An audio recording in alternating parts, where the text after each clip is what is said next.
the estimate of tax revenues, and I think this is just a rough initial estimate from the Lyon County Assessor, reflected an estimate of roughly $205,000 in annual tax revenue. Considering the consolidated levy for all political subdivisions within the city is roughly $29 per thousand, that equates to a taxable valuation, that's valuation after rollback is applied, of roughly $7 million. So I draw the arrow there. I've assumed 2,000,007. Their assumption was 7,042,000, just with the 205,000 estimated revenue. So I think I'm low or conservative on the valuation. That's what I'd prefer to be. So well, we're missing 6 acres there.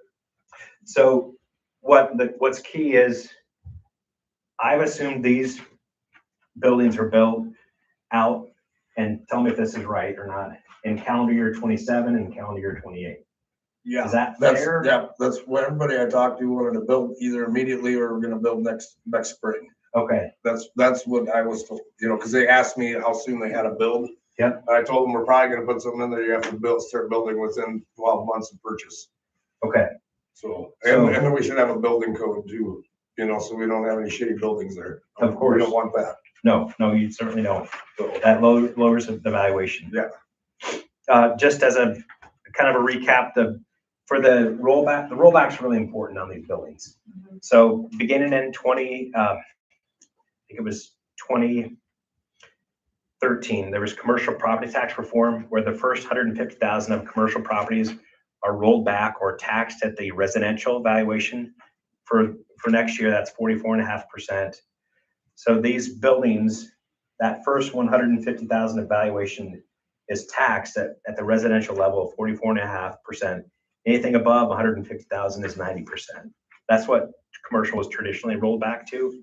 So that's a key factor when you break these valuations out and you will look what drives the taxable valuation in column G. So what I do then, I take the 2.7 million, that carries forward to the next page. So that's repeated basically in column G. This is an initial draft of a TIF cash flow, or kind of where everything's tied together basically. So in column G, if you look at fiscal year 30/31, that's driven by January 1, 2029 assessments. So that means everything's built either in calendar year 27 or calendar year 28, completed by January 1, 2029. Sounds like that might be sooner. So that'll just make it all the better in terms of the TIF revenues. How TIF is calculated. So that's the tax levy table at the bottom left of the page. TIF takes the total levy of all political subdivisions in the city, backs out or reduces that levy by the certain protected levies. It's principally the debt service levies and school pebble levies and its school instructional support levy. Then you arrive at then by the way, you guys have really low taxes here, so congratulations. It doesn't necessarily help us a whole lot here, No. but good for your citizens that is the case. And so we've got a net consolidated levy for TIF in table 2 at the bottom right of roughly $22.79 per thousand. That's pulled up into the table then in column H. Take the taxable valuation in column G times that net TIF levy in column H. That gives you the annual estimated TIF revenue in column I. So under property tax reform this spring signed by the governor in May, new TIF areas have a life of 23 years. So I've assumed the full 23 years in this depiction. What's important too is to adopt the TIF ordinance or the division of taxes by January 1, 2027. So you have 6 months or so. If the ordinance is adopted after January 1, 2027, there's a school statewide 540 school uniform levy that falls off or gets backed out of that TIF levy. So that $22.79, that drops down to, roughly $17, $17.50. So key to get it done in this calendar year. So what I've also assumed, and that's noted in yellow in column D, I've assumed the other 6 acres that you're referring to, there's another increase in valuation in 4 years into this in fiscal year 33. with other new buildings completed by January 1/31, takes evaluation to 4.5 million, and then another additional evaluation completed by January 1, 2035. It sounds like this is going to happen a lot sooner than that. So this is hopefully conservative. So at that point, you've got 6.5 million of assessed valuation. That's in round numbers about 8.5 million. The 7 million from the assessor, that assessed value is about 8.5 million. So the 8.5 assessed is, if we're using 6.5 assessed value, we're still being conservative with that approach. So then the question is, how does the TIF revenue get divided, assuming this build out pace and assuming these valuations? So I've assumed that the developers, that you guys fully fund the cost of the land purchase. That's already happened. We already bought it. Yeah. So to make that development more economically viable, I've assumed that there's a portion, the TIF dollars are split between you guys and the city. And this is just an assumption, not a proposal, not a recommendation. This is just a starting point. So what I've assumed for a TIF rebate percentage to the developers is the percentages listed out in column K. So assume it's 15, and there's a reason I use this, and I'll get to that in a moment. 15% TIF rebate for the first 15 years of the urban renewal area, and then 80% TIF rebate for years 16 through 23. That equates to the TIF revenue, assuming these what seem to be conservative valuations in column D, that equates to TIF revenue of roughly, in column J, a total of $1,085,000. So that is intended to cover part of the land purchase, and then I'm assuming the infrastructure cost is split between the city and you guys. I've assumed 25%, or I'll get to that in a moment, is funded by you. 75% is assumed to be funded by the city. The 25%, I believe the infrastructure cost estimate is roughly $900,000. Am I understanding that correctly? It's gonna be closer to $1.5 million. Okay. Infrastructure only. Yeah, just with the road and just getting everything done. Nothing, and that includes no land purchase cost. No land, no, that doesn't include the land. I've got estimates for putting all the underground in, and I got estimates for everything. And I just talked to Gary, and they're talking, they want us to put a turn lane in, but I don't think if we back the speed limit sign up from 45 to 35 and change the 45 back to the lumberyard, we won't have to put a turn lane in. Okay. And that'll save us. Gary just texted me too. Is that through the state? Yeah, and Gary said that would be about $85,000 to $90,000 if we have to put a turn lane in. But if we could get them to move the sign back, you know where the 45 sign is at. If we could put that 45 sign back by the old lumberyard there and change the 45 to a 35, then we won't have to put a turn lane in, because the traffic will be slowed down to 35 by then. So that'll save us about $100,000. You know, just by moving some signs, if we can get this DOT to go with it. I think Either way, I'm landlocked right now, so they have to let me put a driveway in. So 1.5 million at the top. Let's just call it 1.5 Sure. million Yeah, at the like I said, top. the estimates I got, the top end, I think we'd be at 1.5 million. Okay. so. What I've assumed in this analysis is, so the balance of the TIF revenue is assumed to go to the city at the percentage listed in column P. What that equates to in dollars is in column L. So that the gray shading in column M as in Mary, that assumes the city funds $900,000 of the public infrastructure cost, 900 of the up to $1.5 million. So the purpose in showing this is the city's assumed portion of the estimated TIF revenue in column L compared to the debt service in column M, funding 900,000. That gives the city, you've got a positive annual surplus in column N. So the debt service is fully supported, covered by this TIF. Basically, it'll work itself out. Like it'll be, It'll pay for itself. We'll be able to make our payments. Yes. That's right. That's right. And we should have a little extra. Yeah. But if it's all new infrastructure, and if we do what we have estimated, like with 8-inch concrete roads, since there's some gravel underneath there, all the storm sewers and everything like that, there shouldn't be any maintenance for 30 years. I mean, really, if we build it that way. I mean, if we try to build it cheap, then we're gonna have maintenance quicker. That's just the bottom line. And I propose with Gary that we do it for truck traffic, you know, because really, I'd like to see it, I'd actually like to see us buy more land going to the south and put residential down there. You know, because he said he's all for land. We're just gonna get this done first. We have a $250,000 project to get the utilities out that far, Lisa, as well. Where the utilities end right now aren't there. We have to go west further. So No, we're tying into you. from where we're at by Faber Drive. We're gonna tie in by Maple Street. And there's the water is right by we're gonna be right by the rural water tower. That's changed then. Yeah, you don't have, did you guys get what Gary sent? It's like 200 pages long. I'm sure we You did. gonna send it to you guys? Oh, I'm sure we did. Yeah, because we're gonna go just bore underneath the road and then go down Maple, or go down the highway down there and then tie in Maple.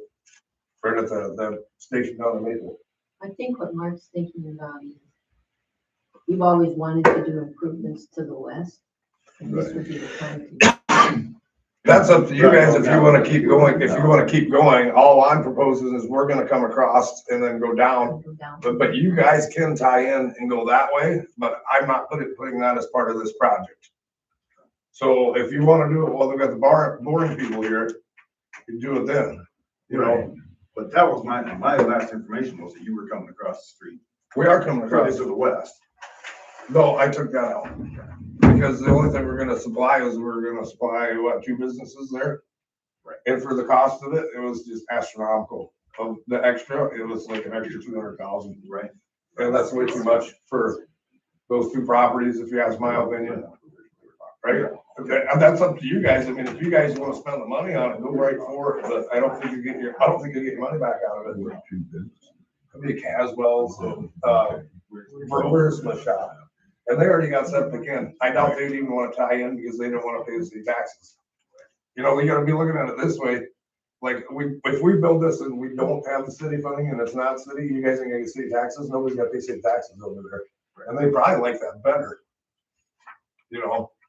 But, I mean, I would think it'd be better for the city to include as part of the city, because that's a forever, you know, you guys will be collecting revenue long after we're dead, the city will be collecting money off of that.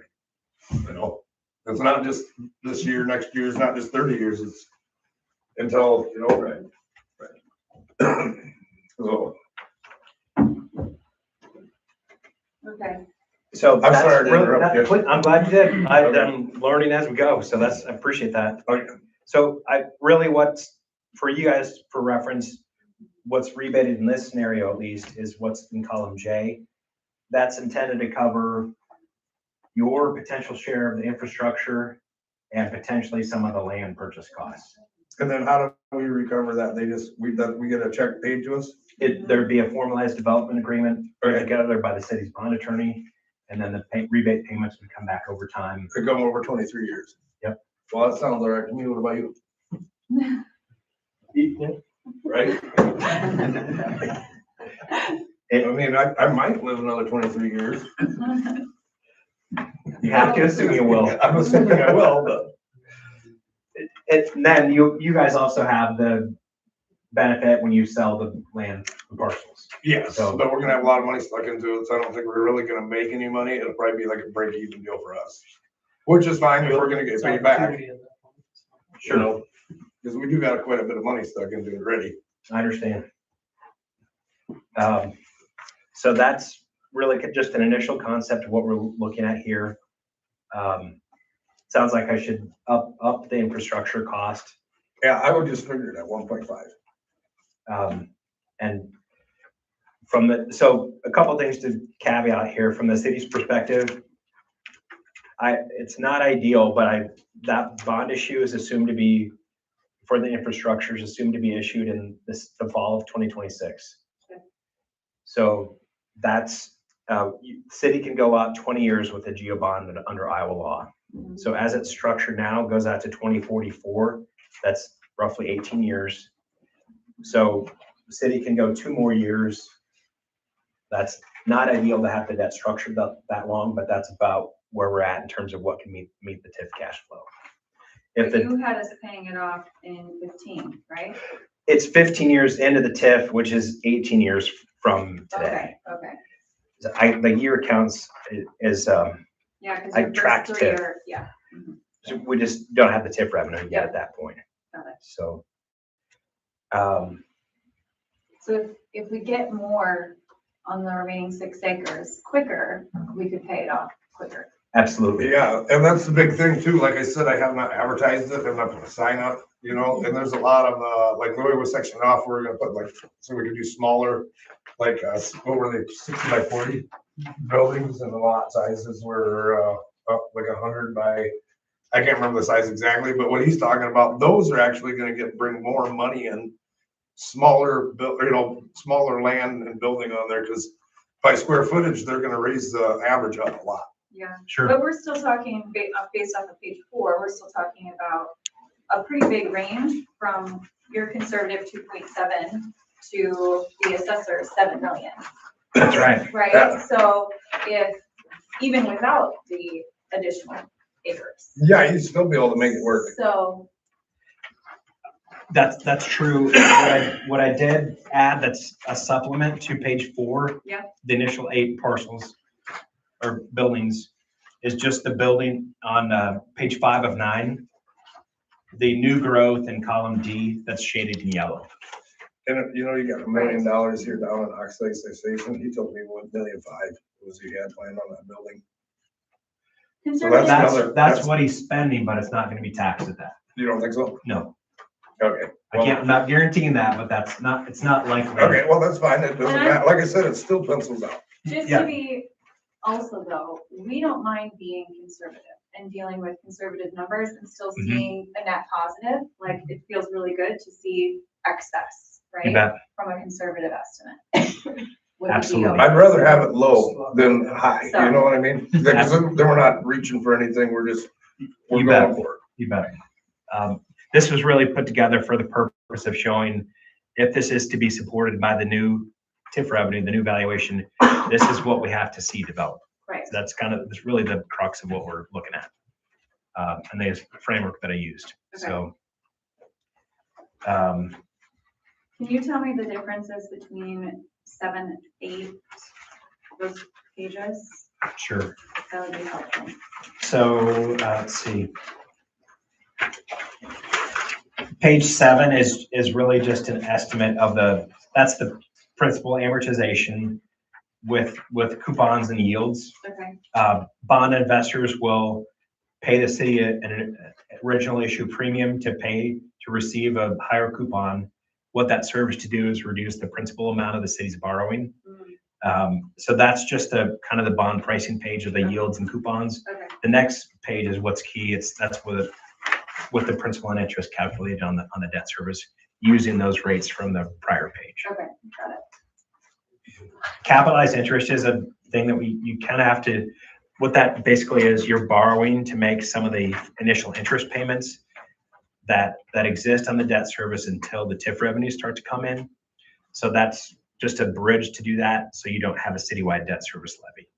Okay, So that includes the interest in the financing, so it's all self-supporting within so we borrow proceeds. it, knowing You that borrow we it. have to pay it. That's right. Okay. That's got right. it. Okay. That's the intention. Got That's it. correct. Okay. So- So it's really then at this point kind of a negotiation between you guys and the city. My sole representation, of course, is for the city. Yeah. I also want to put together the analysis that makes sense, for all parties involved. So. So helpful. What questions do you guys have? It's probably not gonna make another 4-hour road trip to come back up, so. If you do a bond issue. So, but this, I also can, it's important to be here in person to dialogue on this. Yes. And then you need some time to think about this, I think. So, and I completely understand that.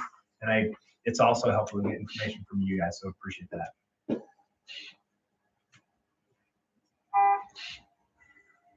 Then it's kind of a negotiation at this point between the city and Mhm, you guys in terms of how the TIF revenue is split mhm. and what portion of the infrastructure the city may be willing to pay.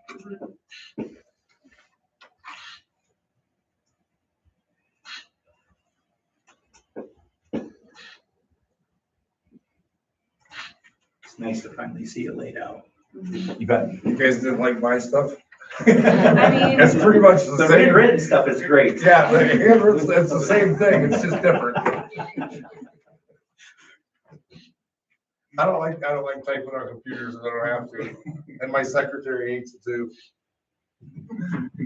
Is that you too, Scott? Yeah. I think this is helpful though for you guys to go back and see like your original rebate is going to be that 15% for those 15 years, and then it significantly increases Yeah, after and that. like I said, I'm fine with that if Andy's fine with that. I mean, I would have to talk to Joel too, but I mean, 2 out of 3 still wins the vote, so, I mean, last time I mean,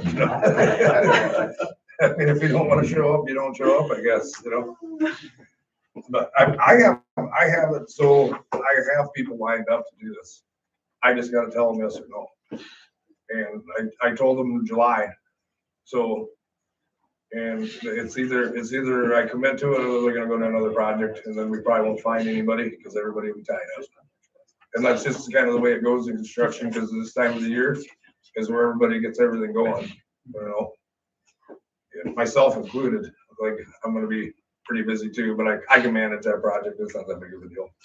I do way bigger projects than that, all the time. I don't have any additional questions. I feel, thank you. Okay. Really You good bet. about the information and hearing from you guys. I hope, Scott, that we can give you guys information as soon as possible, really soon. Yeah, that'd be, like I said, I told, like, I got contractors that are ready to go, and like I said, we can build it the way DGR has it designed. You know, and that's what I wanna do, okay? I don't wanna have to develop it and then, you know, have to get everybody just put septic in and stuff like that, you know, because the city's not gonna gain anything from that. Yeah. You know what I mean? And you know how hard it's gonna be to add that infrastructure after we build? It's damn near impossible, you know what I mean? I guess that's a good follow-up question for Chip. So how, timeline-wise, let's just talk, You bet. what that might look like. So Sure. if we as a council decide that we're going to follow some sort of this plan, right? It's a more refined, you're dealing with the 1.5 million for infrastructure, whatever. You bet. We want to move forward with that. What would be the next steps and what would the timeline look like? You'd want to get the property annexed into the city, and I think that's in the works. I think Amy Bjork and the folks at Dorsey and Whitney are working on that. Amend add that as a new urban renewal area for the city. The financing can close whether the urban renewal plan amendment has been completed or not, because you're not relying on urban renewal authority, you're just relying on urban renewal revenues to pay the debt in the future. So you'd set a date for a public hearing on the financing, assuming the city funds public infrastructure only, then determining the amount of public infrastructure, kind of the city's cap, we're capped at X dollar amount. Set a public hearing, do a bond market offering or local bank placement financing, either one, and your financing can close this fall. It doesn't require a public vote. It's public infrastructure, nobody can object to it. And you just proceed with the financing and get it closed and get the funding in place.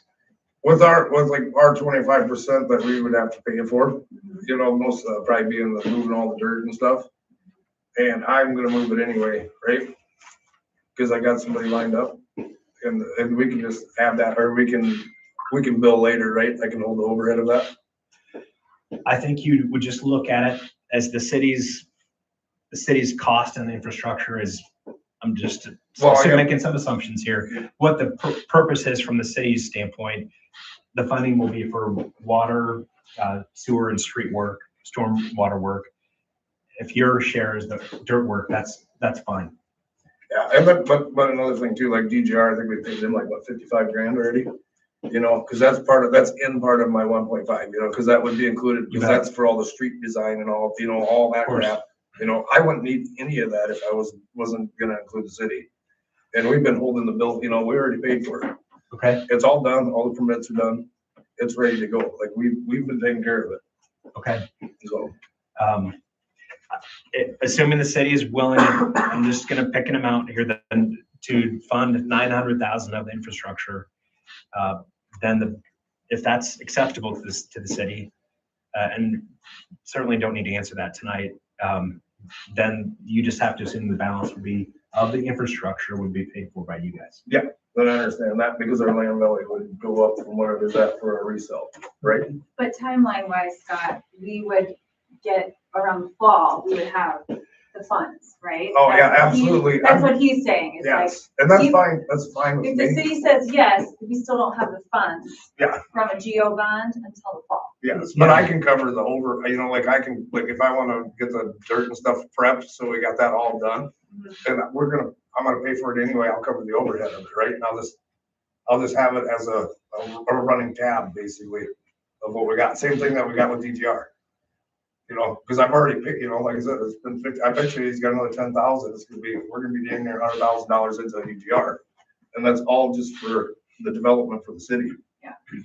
You know, I think we want to talk too with Dorsey about, if you're doing the infrastructure and the city's doing a bond issue for public infrastructure, we want to be sure Dorsey's in the loop from a legal standpoint, just to be sure that's handled correctly and that it's included appropriately in the development agreement. yep, that's So- fine with me.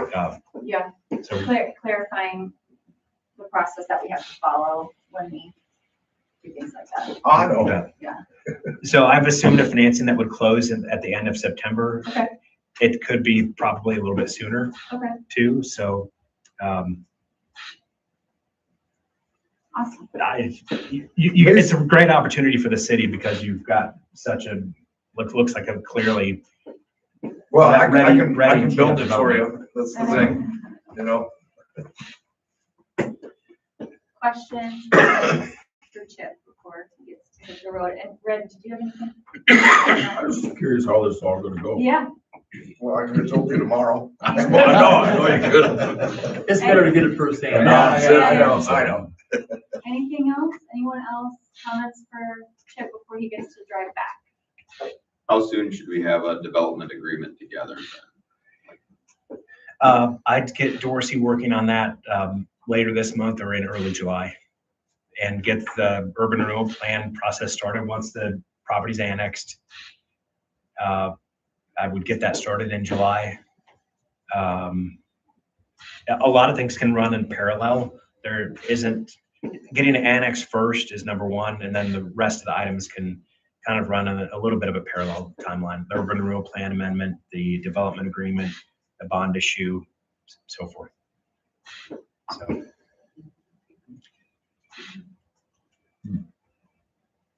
Anything else? Okay, thank you. And thanks to the mayor and Carol for Thank you. helping to coordinate this. Thank you. So appreciate it. Drive safely. Okay, thanks. And happy to refine as you move forward on this. Will So, do. okay. All right, appreciate it. Thanks. Appreciate it. Thanks, guys. Yeah, hey, you got a card? Yep. What's that? Oh, Joel? Yeah. Okay, next up, Jamie. Yeah. He just wants us to get it done so he can put a bill together. Hold on, can I just 1 second, Jamie? Is that okay?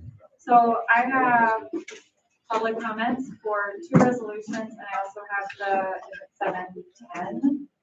So I want to give anyone here for public comments the opportunity. Thank you. For public comment. So anyone here for wanting to share something? I'll give you 10 minutes. There's anyone? On this topic, or what are you talking about? I No, missed this it. is, we set aside in every council meeting, 10 minutes for the public to come and share whatever it is that they have going on. Doesn't have to be with something on the agenda, it can be with anything. But otherwise, our meetings can get derailed and we can end up being here for several hours. And so we're trying to avoid that by giving 10 minutes to the public to Come and bitch about something. come and share. Yeah. Ask a question. Oh, I'm good. You're good? Okay. Anybody else? Andy, Mark, Sam, Barb, Al, you guys have anything? Well, summer rec program, Yes. getting to be kind of a disaster. Okay. I didn't catch wind of this a couple of years ago till after the fact. But, guess there was a little argument about when the ball diamond was available.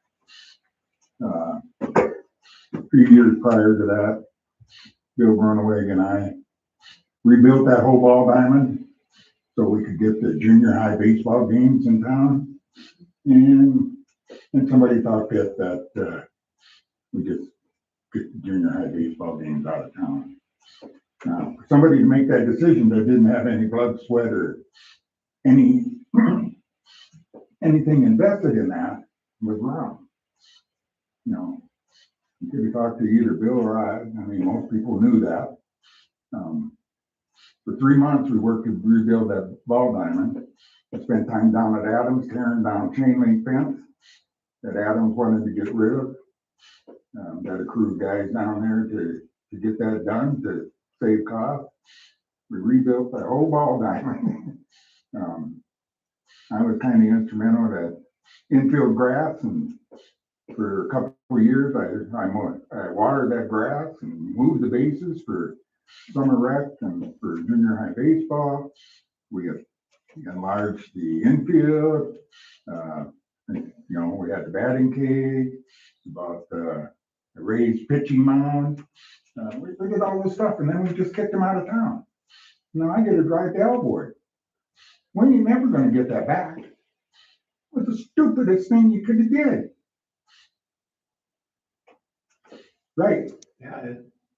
What a stupid thing to do. Yeah. Who made that decision? Hey, Who made that decision without talking to anybody about anything? We ain't never gonna get it back. true. And there's a few of us that Thanks didn't a agree lot. with it either. So Thanks a lot. Really screwed that up, Shannon. it was not my decision, Al, I was The way against it. understand but you may have heard it from a different place, but that was not my final decision. I got outvoted. Were you the president of the board at the I was time? not. I understood you were. Well, I know, But anyhow, that being water under the bridge, when we do, ill-advised things like that hurt the summer rec program. Now we're trucking everybody up to Larchwood, even though we got 11 girls from Inwood, we're trucking them up to Larchwood to play softball. And then I get letters in the mail to my business wanting money. When years ago, and I don't know if that still holds true today, the Kiwanis and the 4th of July committee basically funded that summer rec program. I think $2,000 from the Kiwanis and $2,000 or $3,000 from the 4th of July committee. And now, for what? What are we offering? This Have you had a chance to talk? ridiculous. Have you had a chance to talk to anyone on the summer rec board that's currently on there? No, I don't know who's on it anymore. Okay. I just fume over it because we screwed this up big time. You can't keep making critical mistakes like that cost you down the road. Nobody was looking down the road. And if that would have been sold that way, if we go and do this, everybody needed to realize that they were not coming back. And I don't blame them. Alvord put money into their infrastructure and stuff. They're gonna stay there. And Westland School isn't gonna deal with that. We dropped the bombshell on them and they didn't have any place to go. They didn't see it coming. A little better planning. That being said, I'm done. Thank you. Anybody else have anything to share for public comment? We'll move forward. Thank you, thank you. Yep, thanks. Appreciate See you it. tomorrow, Red. Okay, sorry Jamie for derailing here. Jamie, do you need me here for this stuff or not? Yes, I do. Okay, All right, then I'll stay. it's Jamie's turn. Okay. Public Works report. All right, fish came in, we're swimming around. We had to get a new chemical pump at the pool, the other one died on us. I was able to get that one rebuilt, so we got a spare. So we do have that now. We went and looked at a few skid loader mowers. We did find one, we bought it, How much was it? $12.50. Okay, We tried it out at the lagoon, works great. okay. Then to fix a pool vacuum on it, but that's working. Get some spraying out at the lagoon. Got the street sweeper running and that, greased it. We had to fix it also, pin fell out on the arm. That seems going. I just started sweeping again now. At Jefferson Park by Dan Moan's sister or whoever lives there by the old Oak Street, that's done. Okay. From Jefferson. Pressure sprayed the cement at the shelter house over there. We cleaned picnic tables and set them out. Hung the dispenser. Scraped over the alleys.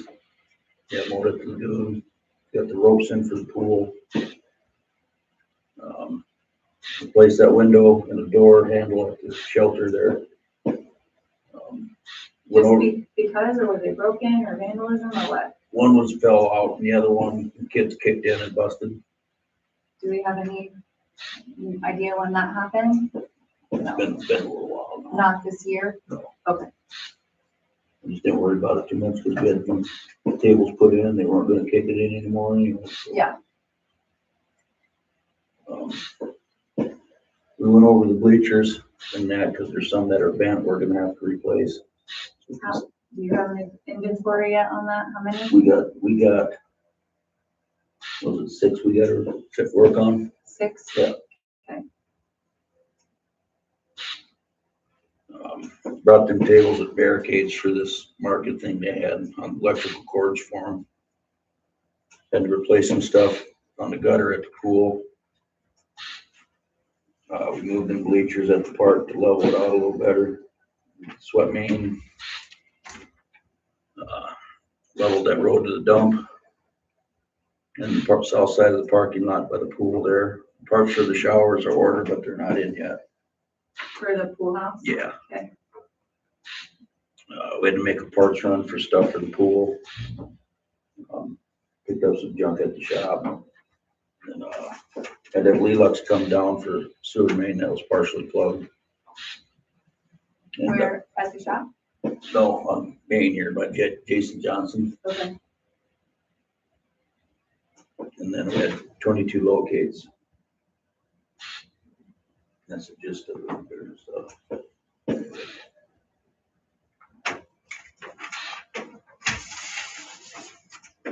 Got this here, this is from Scott, this is for the diagonal.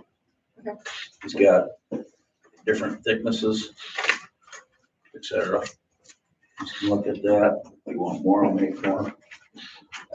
I haven't been able to get the other one in yet, I'll get that in, and keep working on that. Okay, Um, I think we need 2 bids. Yeah. So I don't know if you got any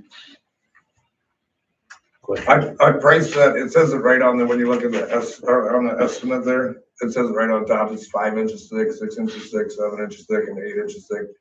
That's obviously just a price difference on every one, like, we cut all the driveways 10 feet back and re-pour those, but I was only gonna do the driveway 6 inches. You know what, on the 5-inch price, then I priced them at 5, but then on the rest of it, I left the driveways all at 6 and the road at 8, there's, 7 and 8. Cause I didn't think we needed to do the driveway approaches at 8 inches thick on there, because it's just a couple of driveways. But that would include cutting them back 10 feet removing it and then, repouring everything on there. Scott, with the truck traffic on there, how thick do you think we need it? I would do 8 inches. I mean, if you look at the prices, I gave you the price differences. I can brought more for them. But, the price difference was, Don't say anything out loud. Yeah, because you have to get a second bid. yeah, I know. Well, he can look at it, but you can look through there, because I got a price of 8, there's 8, 7, 6, and 5 on there. So there's 4 estimates in there. They're just 2 pages long. Each one's 2 pages long.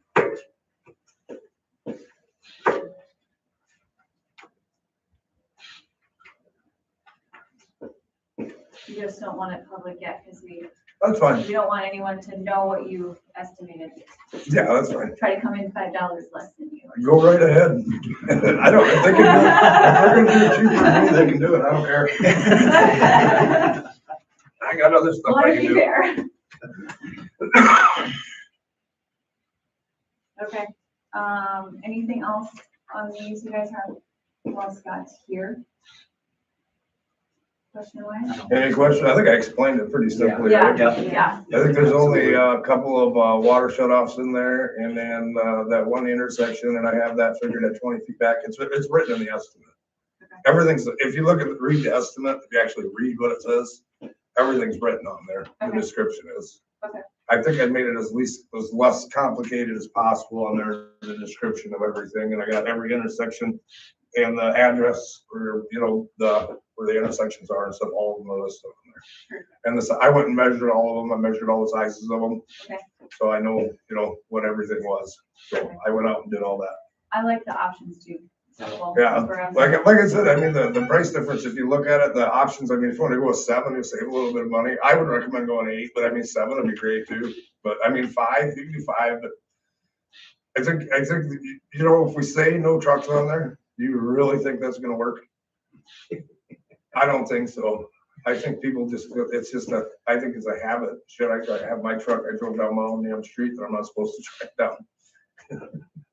Just didn't even think about it, So, Okay, thank you. either way, let me know. You guys need anything else from me? Uh-uh. All right. Thank you. Have a good Thank night. you. Thank you. Anything else from the pool, Jamie? Not really. Okay.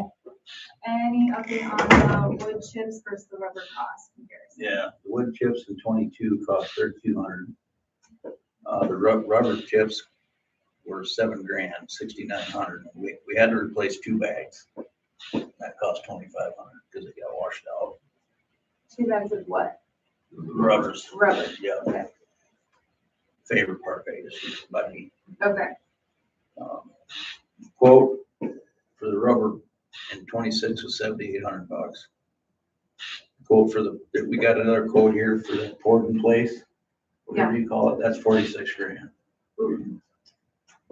That's why How does that stuff get washed out? do that. I'll give you an idea.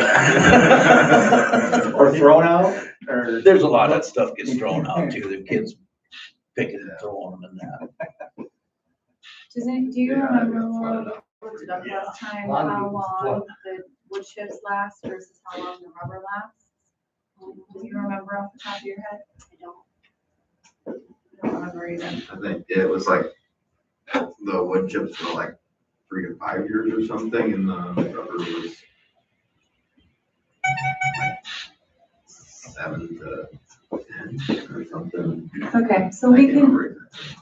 look it up and we can do the math and then we can decide. Is it something that we feel like we need to have like ASAP for this summer or? I think it's this summer anymore. It's okay? I think we Okay. just get to it right away in the spring before it gets too crazy. Okay, 2 to 3 years for wood chips, 10 to 20 for the poured in place rubber. not that, Not that, not 40, but but just the rubber chips. rubber chips, mulch, yeah. So the last time we purchased wood chips was 22, it's been 4 years. And they settle. What about artificial turf? That's Kind of like the recommended. You can get quote for that. It's great if it stays Great. nice, Yeah, if it stays nice. Still, it's still. getting- but you still gotta figure your cost. 10 to 20 Yeah. for rubber. Okay. Coverage. So we have, Ours lasted too. That we had to replace. we have time. So we'll, thank you for the info. We'll, No, Carol helped me put these together. perfect. She Thank knew a you. lot of, so she helped me pretty a lot on that. So just bear that in mind, you guys, probably next year, we'll need to choose either wood chips or rubber. Okay? If we switch, are we gonna have to dig everything out then? The wood chips, yeah, I think so. So we'll do it right. Okay, skid loader. Jamie, Yeah, it's that time, I guess. They want $9,000 to do it, new one. But honestly, throw tires on it. Keep it. We've had it this long. We've only got 260 hours on that thing. I mean, I'm not gonna, that's just my opinion, take it with a grain of salt. but we have to replace the tires. The tires are bad. Tires are shot, it needs tires. Okay. Much of them. Maybe about $4,000 roughly.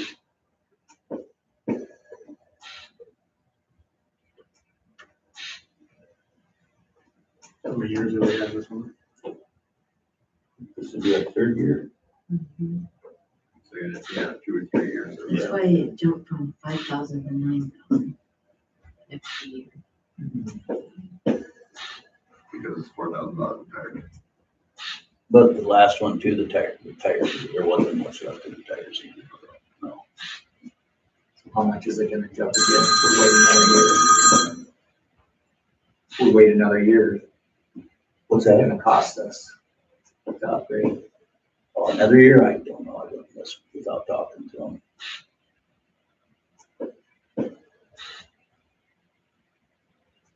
But if we replace the tires, And then, yeah, only got 360 hours on it. right, so do we have to replace it next year if we replace the tires? We got for another 5 years.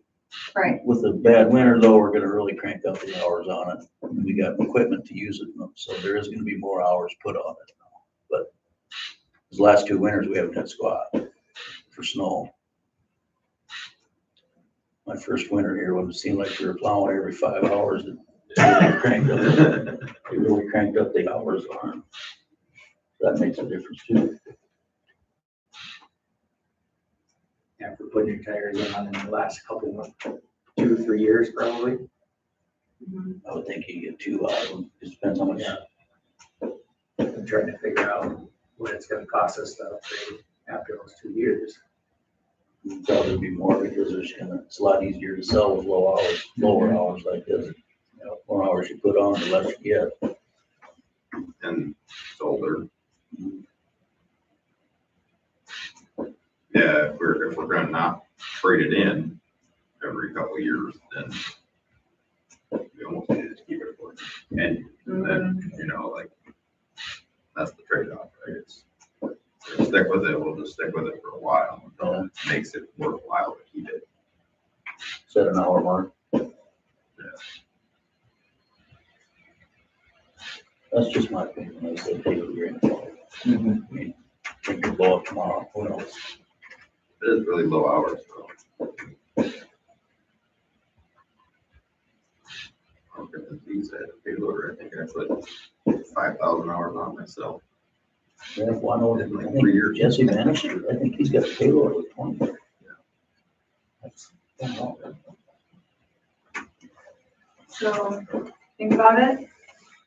And then we'll let Jamie know. Anything else for Jamie? Group? Okay, Carol. One more thing. Oh, yeah. Now, since this payloader didn't go through, for the sake of keeping stuff upgraded, I just want to throw out there, maybe think about the pickup, because then we're talking pushing that back now, and that thing's suspension is shot. We went and got picnic tables, and we had to use a different pickup because that thing can't handle it. Just keep that in mind, just running that to you. But if you want to do it, I'd like to know what, if you want to do like this one new, or you want to go used. But if you want to go used, if you want to do it, granted, I'd like to, what do I have available to, Yeah, I don't want to, the parameters. yeah, Okay, so I'm just throwing that out there. yeah. You know it needs to be replaced. Okay. Anything else? All right, Carol? You're up. Yeah, we'll see it. Thank you, Jamie. Want to mention we have household hazardous waste disposal day tomorrow, 11 o'clock to 1 o'clock at the city shop. And we're at like, One of those? Okay. And any update on the paperless billing? not yet. Anyone else have anything for Carol? Okay, Travis's report he sent out. You guys should have received that. He did that last week and prep for being gone. He's at the NPI conference in Ames. Just read aloud what his report was for anyone online. So the June connection went out for the America 250th. The t-shirt orders are going very well. They've sold already over 250. I believe the store closed again. Yeah, it closed again, yeah. Should be here before the 4th of July. The community coloring contest is active. The deadline is the 19th. 21 have been turned in so far. He was talking at the town hall about having someone from outside of the community be a judge so that there wouldn't be any conflicts of interest. So he's working on solidifying that. I'm going to come back to the form conversation. So we have the destination signs that were installed. They look great. They do look really great. The website overhaul, he has provided a couple of options and he would like feedback from the council on that. And he will create a new mock-up for us. Then when he has that feedback from us, he will start contacting the companies for bids and quotes. We have a lot of time. I saw that legislative decision was made to allow extra time into 2028. So he thought he had until 2027 to make the overhaul for compliance requirements, and he now has until 2028. So we do have some breathing room, which is great. For grants, the T-Mobile hometown grant was denied. He submitted the Poet Community Grant for $11,800 for the park. And they will be notifying us by the end of July. We should also hear in the middle of July about the library's application to the Carter Trust for money for the library.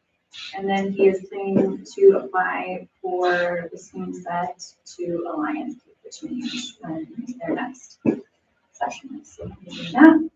The mural is on hold, just given the question mark of the building in the park and not knowing if we're going to keep it there or tear it down. He helped clean out the old shelter house and power washing it. Troy did the power washing under the new, the concrete pad, and Braden Faber painted the storage building, the parking posts, and power washed that shelter and cleaned up the gutters. And I think it looks great. If you've been to the park, it looks really sharp. And then but the sign at Oak Street that the Horizons group got us that has not been working for a long time now works, and it's fabulous. And there's a lot of people that are really pleased with the sign working and the events that are being put up there. So he's learning how to use it. It's a learning curve, so he's figuring that out. And then he also has the forms. So the application for sidewalk assistance form that we approved is now available on the website if people want to go and utilize that program. And then now we are talking about the campground policy. So we had a draft completed.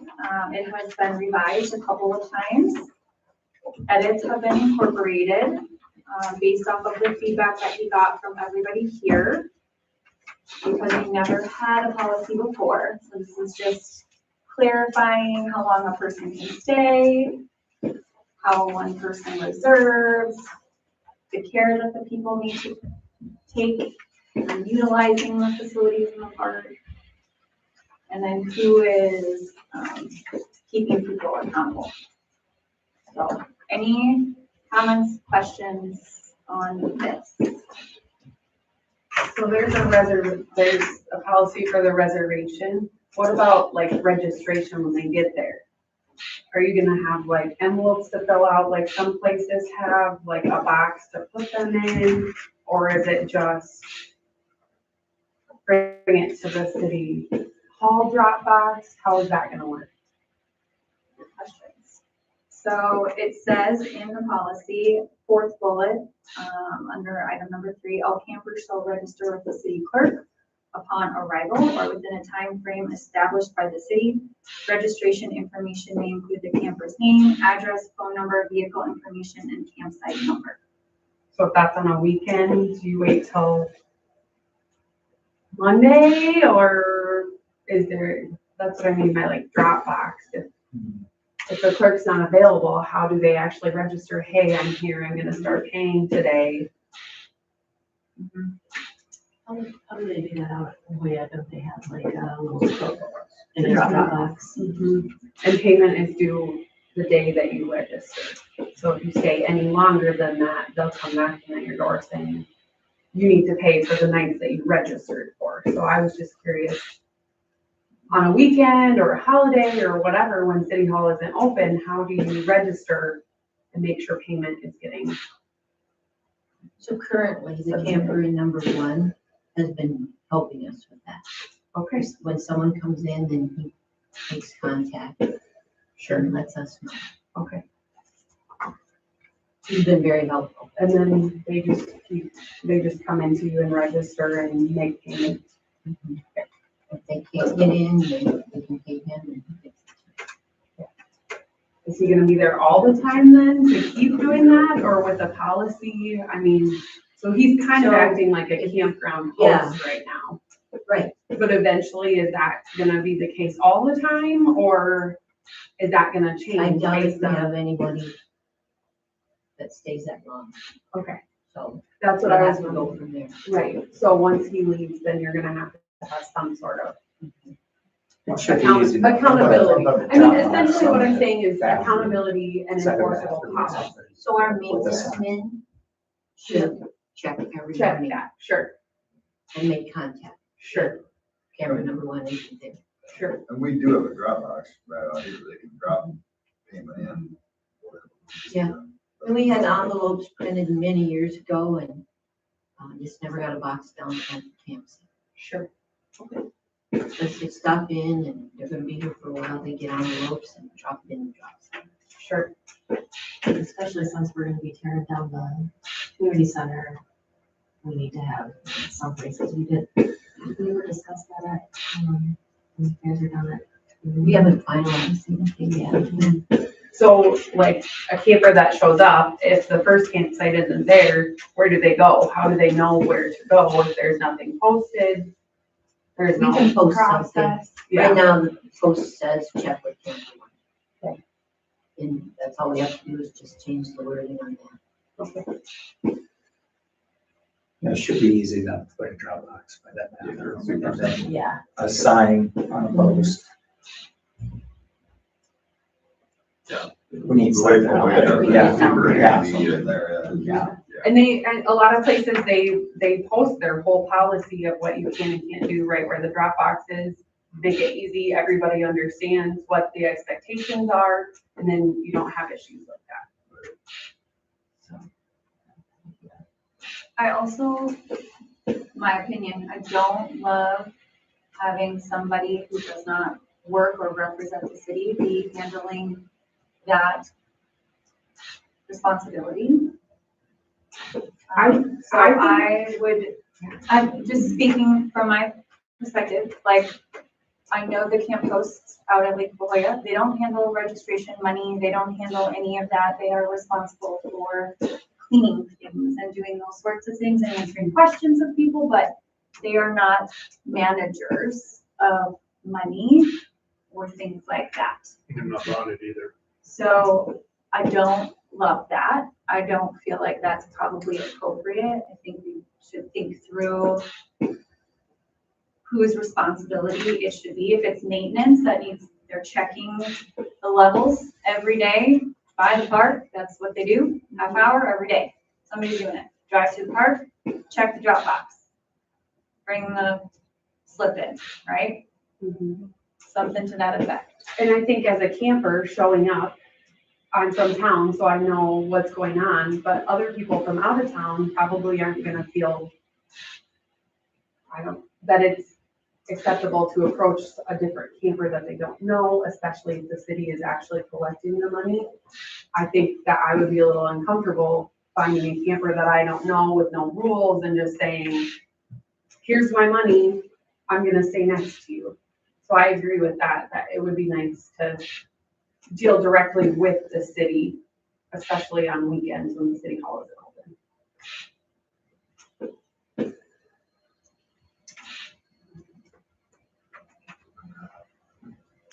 Any other thoughts about that, or comments about that?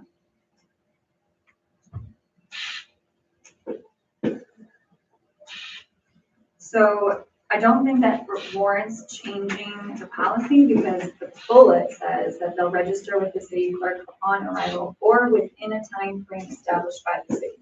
So there's wiggle there, right? That the city clerk needs to get the information. So if we insert high maintenance man, woman, whoever, it's your responsibility to drive through and pick out the lockbox information and get it to the city clerk, it still checks the bullet. Unless other people are interpreting it a different way. Okay. Any other comments, edits, revisions on it? Yes. I would drop the reservations. We just have first come, first served. It's the reservations that causes the most trouble. And I disagree. I disagree. Yeah. If someone wants to reserve it for 6 months ahead of time, they should have. They should get priority. For sure. But if we have someone in and we have to tell them that they have to leave for a certain period of time, it's awkward. Yeah, if they've been there for longer than 14 days, they need to leave anyway. Isn't that what the registration is for? Is that people are telling you how long they're staying? Hey, your spot's taken. Is there a way to notify those Yeah. people if somebody shows up in town and those aren't taken, or, I don't know, a sign posted saying this one is reserved until this date? Kind of hard for anyone from out of Reservations town are to a plan struggle. to. They really are. Yeah. Is there a better system to use Complication. for reservations? Is there like an online way that the city website could That would- do something like that? It wouldn't help the situation. It would complicate as much as it is now. It would. And I'm sorry, but that's what we see. I think it will take time to change how it happens, but when you go to Rock Valley to camp, you reserve online well in advance at Rivers Bend. And you will know if your spot's available or not and how long you can stay there. And then you have to leave. And I think that if in a year when we have a online system for reserving all of the things in the city and getting all of the memberships and things, the campground can be done that way. Just like anything else, it will still take accountability and enforcement. The difference is, we only have 4 spots. Totally get it. I think that the hardship is that there's a certain time of year in the city of Inwood where those 4 spots are at premium. And the 14 days will likely take care of that. Because even if it's first come, first served, if the person is planning to come, they're gonna come 14 days before 4th of July, and they're gonna set up shop, and then they're gonna have to leave. the day after. How did we get into having it like camper stay all winter, two of them or whatever? How did that come about? We've never had a policy, Marv. Well, I'm just wondering how it started. I mean, and like you said, the 14-day thing those guys would have to renew it every 14 days. Mhm. Which should have been the case. Yeah. There's never been a policy. So that's why, that specific reason is why this is happening right now. Because we've had several folks come forward with concerns about the long stays at the campground and park. So the proposition, in addition to a 14-day limit, is several other items just to formalize the process and to hopefully mitigate anything else we might encounter. Okay. So, tell me what you guys are thinking about the reservation, hearing from Carol that that's a hardship and just letting it be first come, first served. Do you want to abandon that and keep it first come, first serve, or do you want I would like to keep reservations. reservation? I think it's, like first come, first serve works for a place like La Jolla when you have 70 some spots. Yeah. And there's usually something available. But when we have just a few spots here and there's people who want to use those spots during the 4th of July, they should be able to reserve those.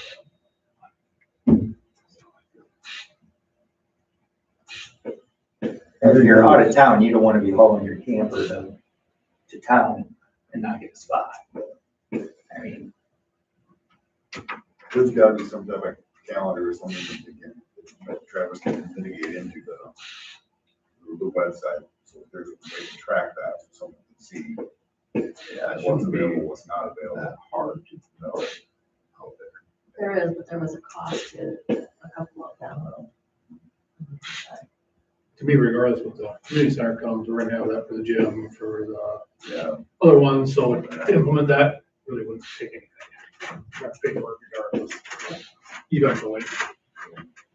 The only thing with the reservations, until we get something like that, if you have, someone just shows up, they take, and all spots are taken, but Sam's reserved July 1 through 6, and they just show up, now she can't get in there, because they're there for the 14 days. or whatever. For me, once they register here, they are told that they're supposed to take it. You have to leave on You have this to day. leave by this day. That's why It's you reserved. register. So then. And that's the way you've been doing it now. Yeah. So we really like long-term campers, there's been several years where we've had construction crews come in for the summer and it's good revenue. Otherwise, there's no revenue. And we leave wiggle room though, like there's wiggle room in the draft policy that says, subject to the discretion of city council, right? The city council can grant continuations, but it's not something that's not monitored, right? So there is some leg for us to stand on as a city council if there are folks that are staying in there that are not good users of public services. You have 14 days. And if no one arrives to, hey, I'd like to get in that guy's spot when his 14th day is up, he can renew another 14 days too. At the discretion of the city council. It's not Or he can move if there's a spot open. correct. It says, so the third bullet says camping units may occupy a campsite for up to 14 consecutive days unless otherwise approved by the city council. So they may not extend their stay if no one else is there. They still have to get the authorization. Right. Yes. And there's also another bullet that says the city reserves the right to deny, limit, revoke campground privileges when necessary. For safety, maintenance, nuisance abatement, or policy violations.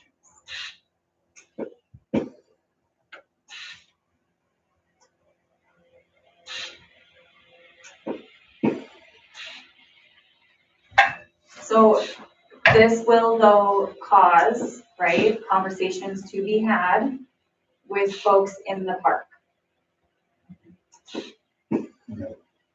So making sure that there's a collective understanding of that.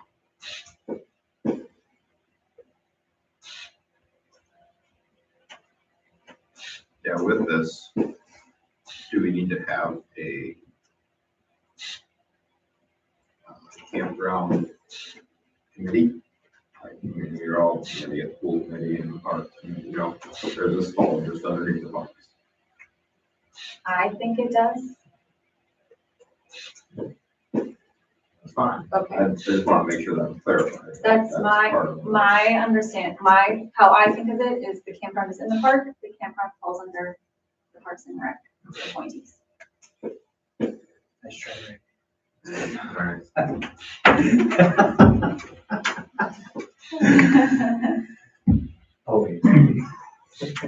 I mean, that electric's not metered there, is it? There's not electric metered out there. So how do you know how much power they're using in the winter time? I mean, it'd be a lot more than you think. I don't see where that's a good revenue, Carol. I'm sorry, I don't agree with you on that. It is now. There's a separate meter at the, what used to be the pump house, now the camper bathroom building. That's just for the campers in that building.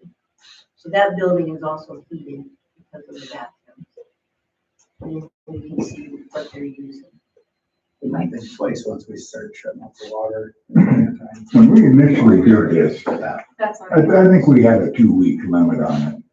I don't know, that never got put in writing or what.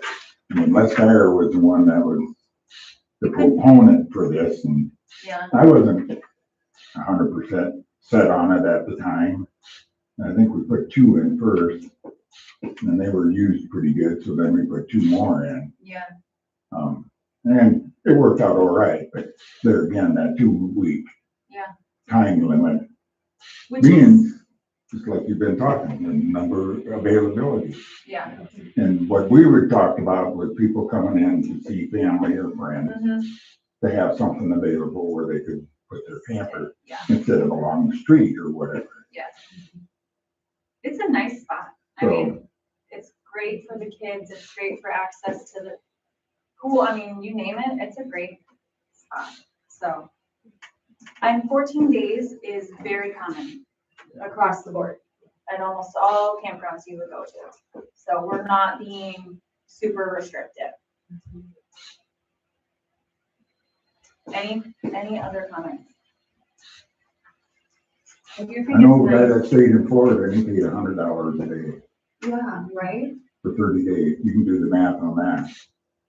Now that's generating revenue. Did you have something? So my thinking with the 14 days too They're is that using we air have a conditioners lot every of day. other options around here. So if people want to reserve and come back after those 14 days, we have a lot of other options if it's already reserved for someone. Yeah. So it's not like you just kick somebody out and they have no place to go. If they can get a camper here, there are plenty of campgrounds that take reservations or first come, first serve. They can go to any of those while their spot in Inwood is reserved and come back and reserve again. And the other part of that is that, like somebody mentioned, you can move to the next spot. If the next spot is open and it's not reserved, pack up, scooch over. And if they're all four reserved, you can go to places like Lake Pahoja or Rock Valley. They're within 15 miles. Yeah. It's perfectly acceptable to ask. Rivers Bend during the week isn't that terrible busy. No.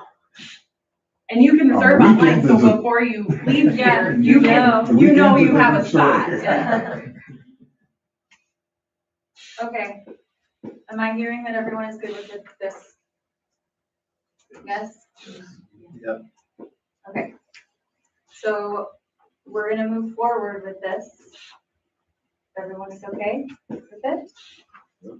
You'll notice that number 10 on the back, the policy is effective upon approval by the city council and may be amended from time to time. So I would like to hear from you if you would like this approved. Somebody? Can I get a support? Support. All those in favor? Aye. Opposed, same sign. Carries. Thank you. Okay, those are all, Travis's updates. Consent agenda. Thanks, Barb now. Thank you.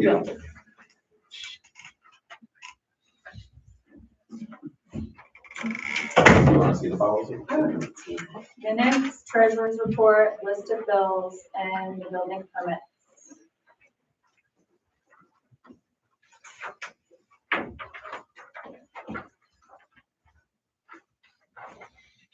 We'll take a look at your building and then make sure that I highlighted it correctly. Yes. Yes. This will not have a fence on it right here. It stops at the door. This, correct. And then this is not, so it's. No fence. So it's just. So the building is, does that make sense? And nothing on this side. Correct. So it's just This already has a fence. Mm. Yep.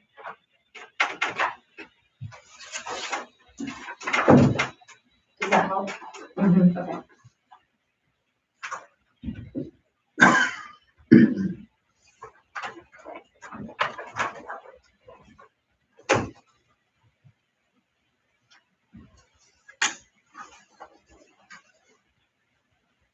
Any edits to the minutes? Questions on the treasurer's report, list of bills?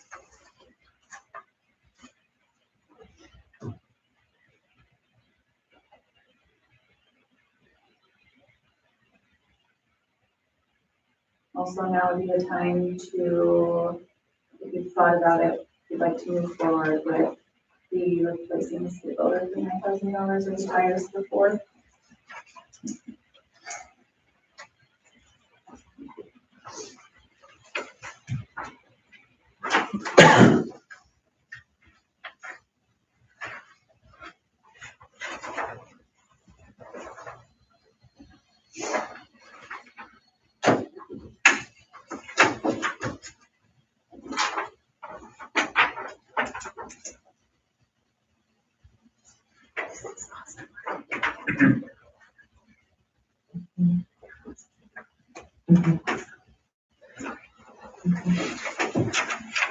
It's the first house I've ever seen a demo in. Where are they going in the meantime, Carol? Do you know? Adam Cooper. Oh, okay.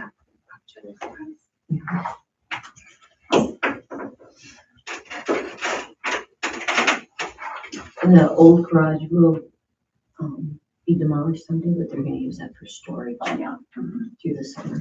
Yeah.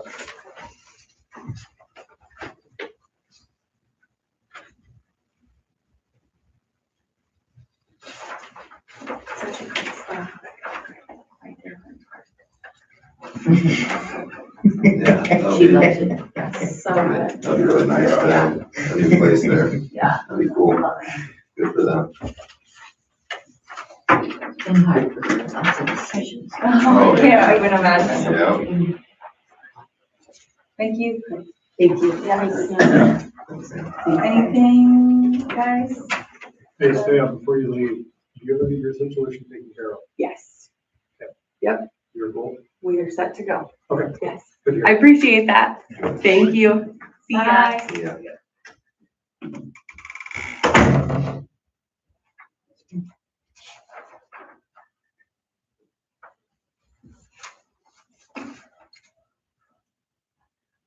So is their driveway gonna be towards the alley then? Only to the alley? Only to Church Street. Garage doors will be on the north. Okay. Okay. Why they Like it did- is now, right? Yeah. Yeah. They didn't do the alley because of snow removal in the alley. Oh, Bigger yeah, drift. yeah. That's, I mean, it's kind of how they have their garage now. It faces, But the drawing, it was just a little confusing. yeah. We have kind of a question mark by it, so it's like, I don't know what to do. Well, I think maybe that's for extra, because it doesn't look like it goes to the alley, like it's like a pad. maybe. Yep.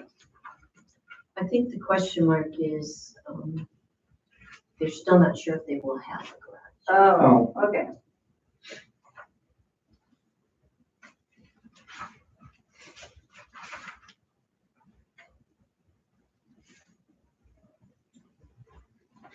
But it's on the building permit, in Yeah. case it all works out. Yeah, for yeah. them. That's always something you can try and build later too. This just on slab? She told me the estimate just for the concrete work, it was unbelievable. Yes, that's no That's business. not cheap, isn't it? Yeah. No, I would have thought you could. That's why it does say storm shelter on there. Yeah. That's just, yeah.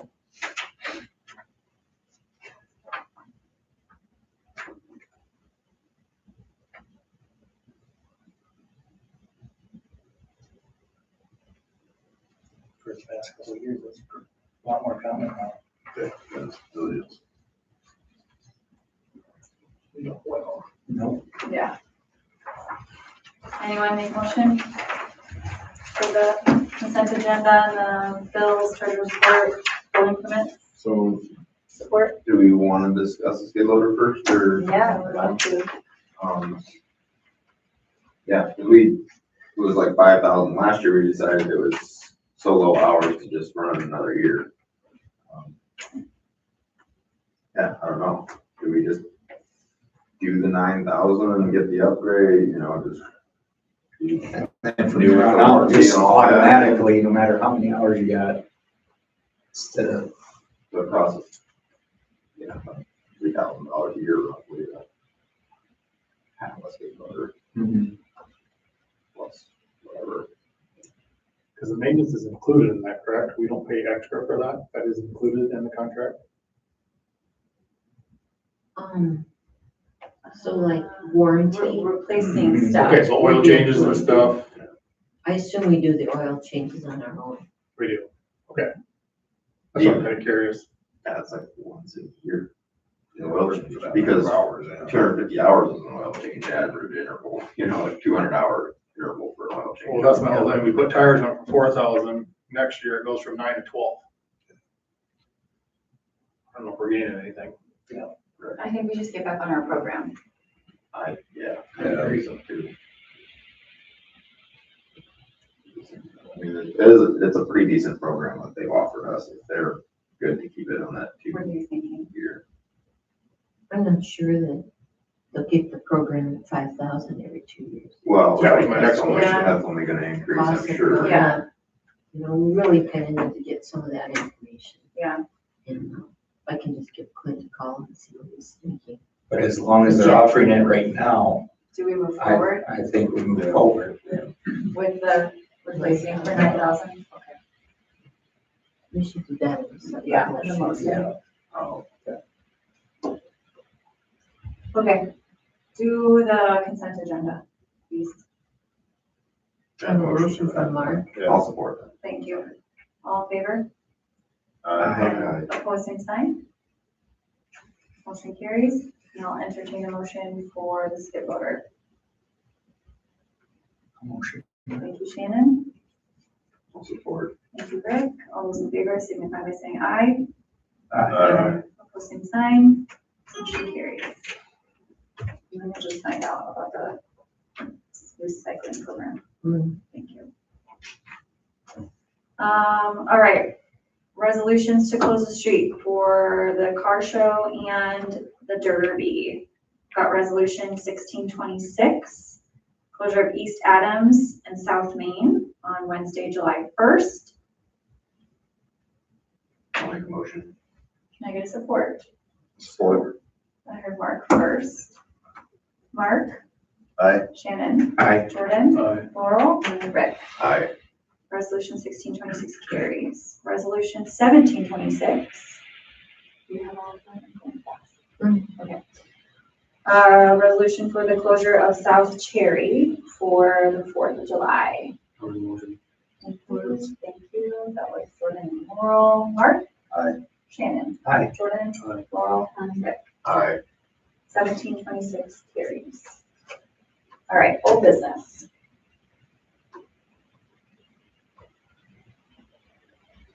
Oh, Sophia says the doors would be to the east facing the alley for her garage.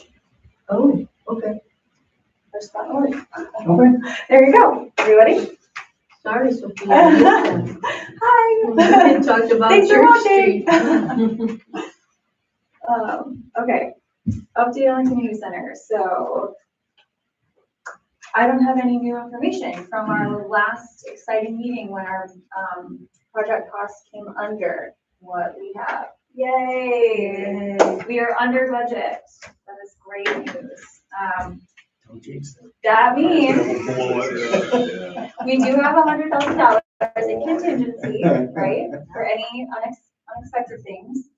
And we were very intentional. You guys are really intentional about going with that and not adding on more space or doing any of these other extra things, knowing that we still need to do some outfitting. There's likely going to be opportunity for us to utilize the remainder of that money for the building project. So, but exciting to see that we're not actually still having to come up with some cash right now. So, we have the demo still slotted for the middle of July, middle to end. It's like the 19th through 21st, around there. City Hall, moving right before that, I believe, is the plan still. Carol, yeah? I think it'll be a little bit later. Okay. And then the fitness center, we have a date earmarked for July 9th. Been talking to the museum board, and that works for them. So if anyone is available, Travis created a Facebook event. I've been talking to people to see if they can help. Any hands need like work. It should go quickly if we can get people together to help do that. And then the community center items that the city will not reuse. I have had some people ask about that are interested in it. So I will touch base with you and Travis and let you know as you're going through and deciding what we're going to recycle and donate. Anything else on that? I did put, go ahead. Is there any way we could get a cost of replacing the exercise equipment for the community center? Because those are items that people are probably more willing to donate towards if they're going to use it. And if we have a general cost, maybe they're willing to donate for just a new treadmill or certain aspects of it. Yeah, that wouldn't be hard to do. I can do that. I can work with Carol and Travis on that. I added the 5,000 gallon pump. Jamie mentioned that the last time that he had spoken with Line and Sewer Water about doing a pump over here rather than changing lines and all these other sorts of things, because that would help take care of the water pressure that they were concerned about for the sprinkler system. So I'm leaving it on here because I don't believe that that's in the budget for the community center project. I don't think it's needed. You don't think it's needed? No, I think they said that the pressure that we have will be sufficient. Who said that? Boogador Construction, Line Sewer Water, talked to Jamie about it. Okay, that's not the latest information that I have, so I'll follow up with Jamie and Eric on it and make sure. Otherwise, I had it on here because I wanted to make sure we budgeted for it. So I didn't have it factored in for anything. So. Chamber of Commerce, I don't have an update on that. The only lot left that I was aware of is the corner lot, and there was interest in it. Do you have any other update? Mark, do you have any update on that? Nope. Corner lot, do you? Who's interested? I don't ask the chamber who is interested because I let them, they're their own independent body and they make those decisions. I'll check with Todd. Yeah. You may, absolutely. Oh, Sophie, Bill and I have talked about it, but. Yeah. So he just told me someone was interested and I said, that's great because that's the only one that's left. So any other comments on that? Nuisance abatement, end of July, that's the due date. Awesome. Did anything go out to them to tell them that the end of July is the due date? Okay, perfect.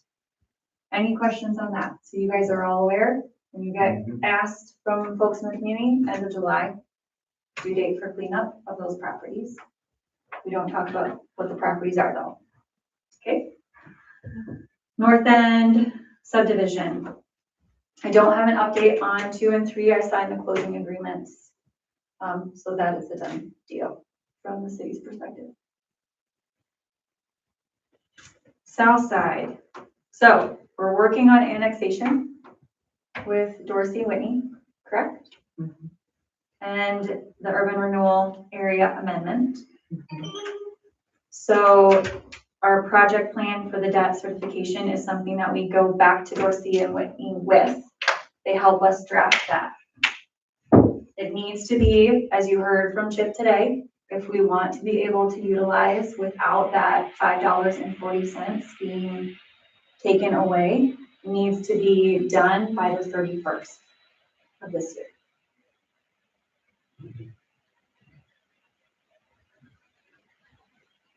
Comments on any of that?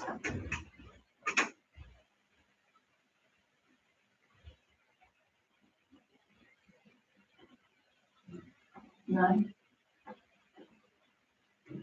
No comments? Wait, yeah, we gotta decide what we're gonna do. Yes. Yeah, that's a tough That's, comment. that's Looking C. for it. That was, C, rebate versus loan versus combination.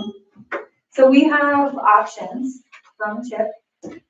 I don't know about the rest of you, but I feel a heck of a lot better after that from him, knowing that the city, this is actually a really great opportunity for the city financially. And it doesn't increase our debt levy. You can pick up in this. Yeah, without passing it on to other people, right? Like that's the thing.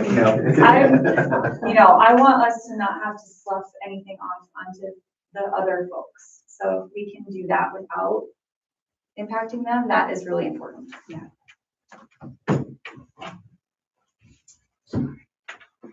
So now, as Chip said, it's negotiation time. It seems like the 900,000 wasn't super off-putting to Scott and Andy as the contribution from the city, even though it's a $1.5 million infrastructure cost. That doesn't equal 75-25 if you do the math, right? It's not the same. But where do you guys want us to start? What numbers do you want me to propose? Do you want me to propose numbers? Are you not feeling comfortable with this? I need words from you all.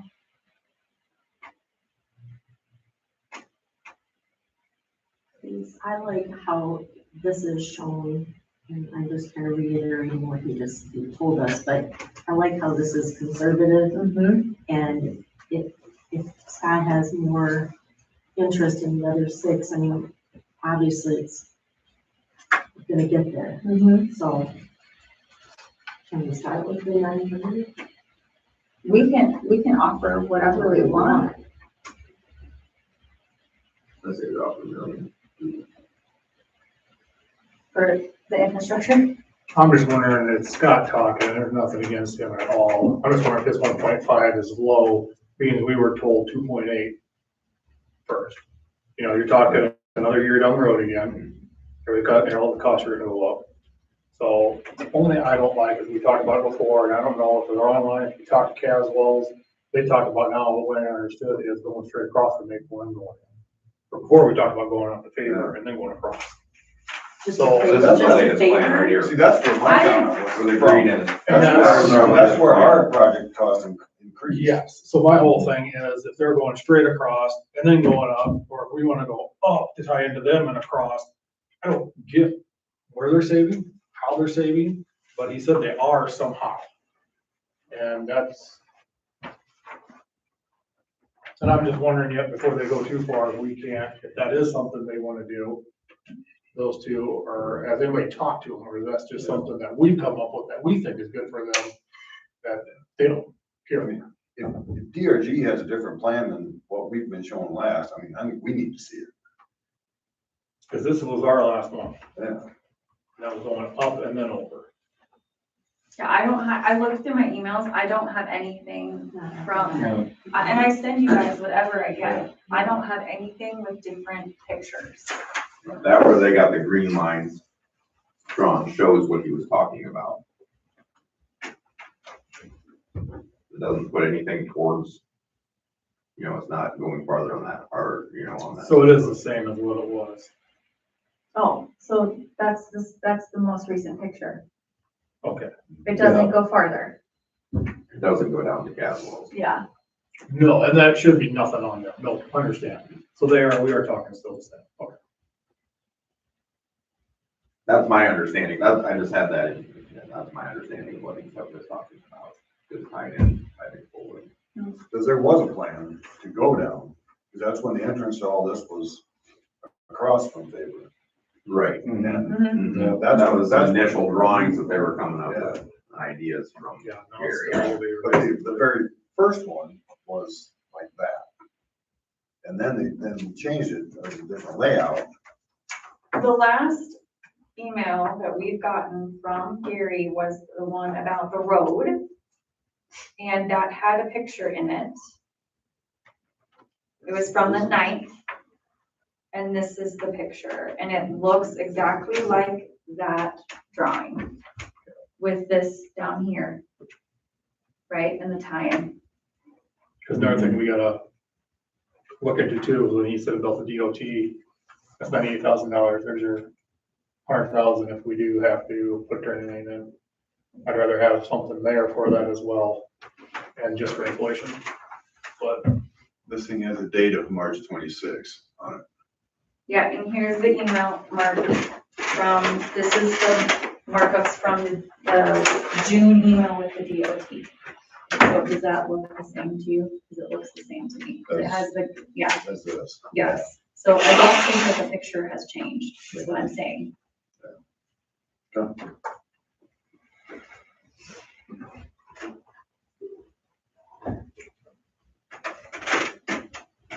Okay, so what do you want to do? Well, any increase to it is gonna change these numbers in column M and L, well, in column M. So, I mean, if you go down that line, we're pretty close a few months to not making a payment.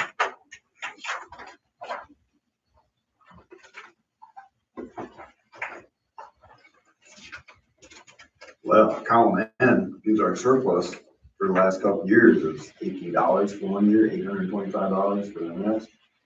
So I mean, it cuts it pretty close down there. Mhm. We've got some good leeway in the early years,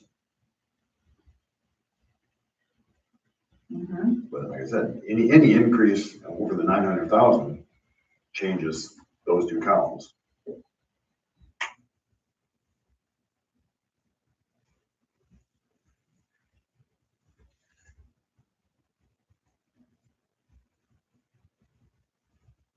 We can start with 900,000 and see.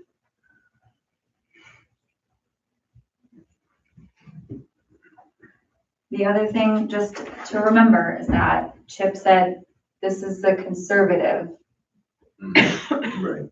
so, Right. yeah. Yes, if we get. If they build what they, 8 buildings on if it, they yeah. said what they're gonna build, if they build what they're gonna build, right? Mhm. They said they would, then, That, on page 4, there's number 8. How solid is that? I have no idea. I Are they gave, at the same position that we were at with them? not a clue. I gave them, I gave them the contact information. I said, hey, Yeah. here's some land that's off the highway that doesn't have the restrictions that you had last time. Right. Chat about it. So, So, yeah. yeah, I seen that one too, and I'm like, I think we're just gonna get the same song and dance as last time, but I've not been I'd involved. love to see it. Yeah, But, fully agree, yeah. not been involved. Thank heavens.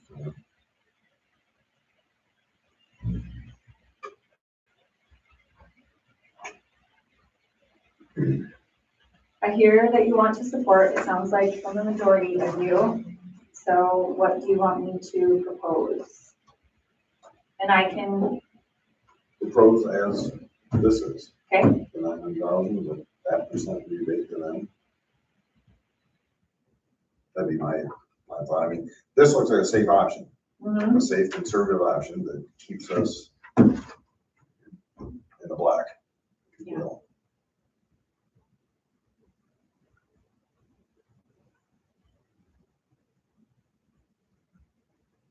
From others?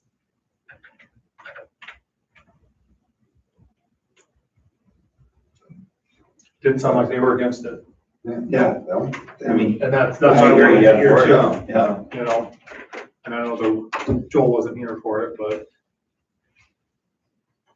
Yeah, I mean, it's good. I mean, Starting this point? gives us pretty solid numbers, or like, the pretty, like, I like, it's a place to start. We can negotiate from here, Okay. right?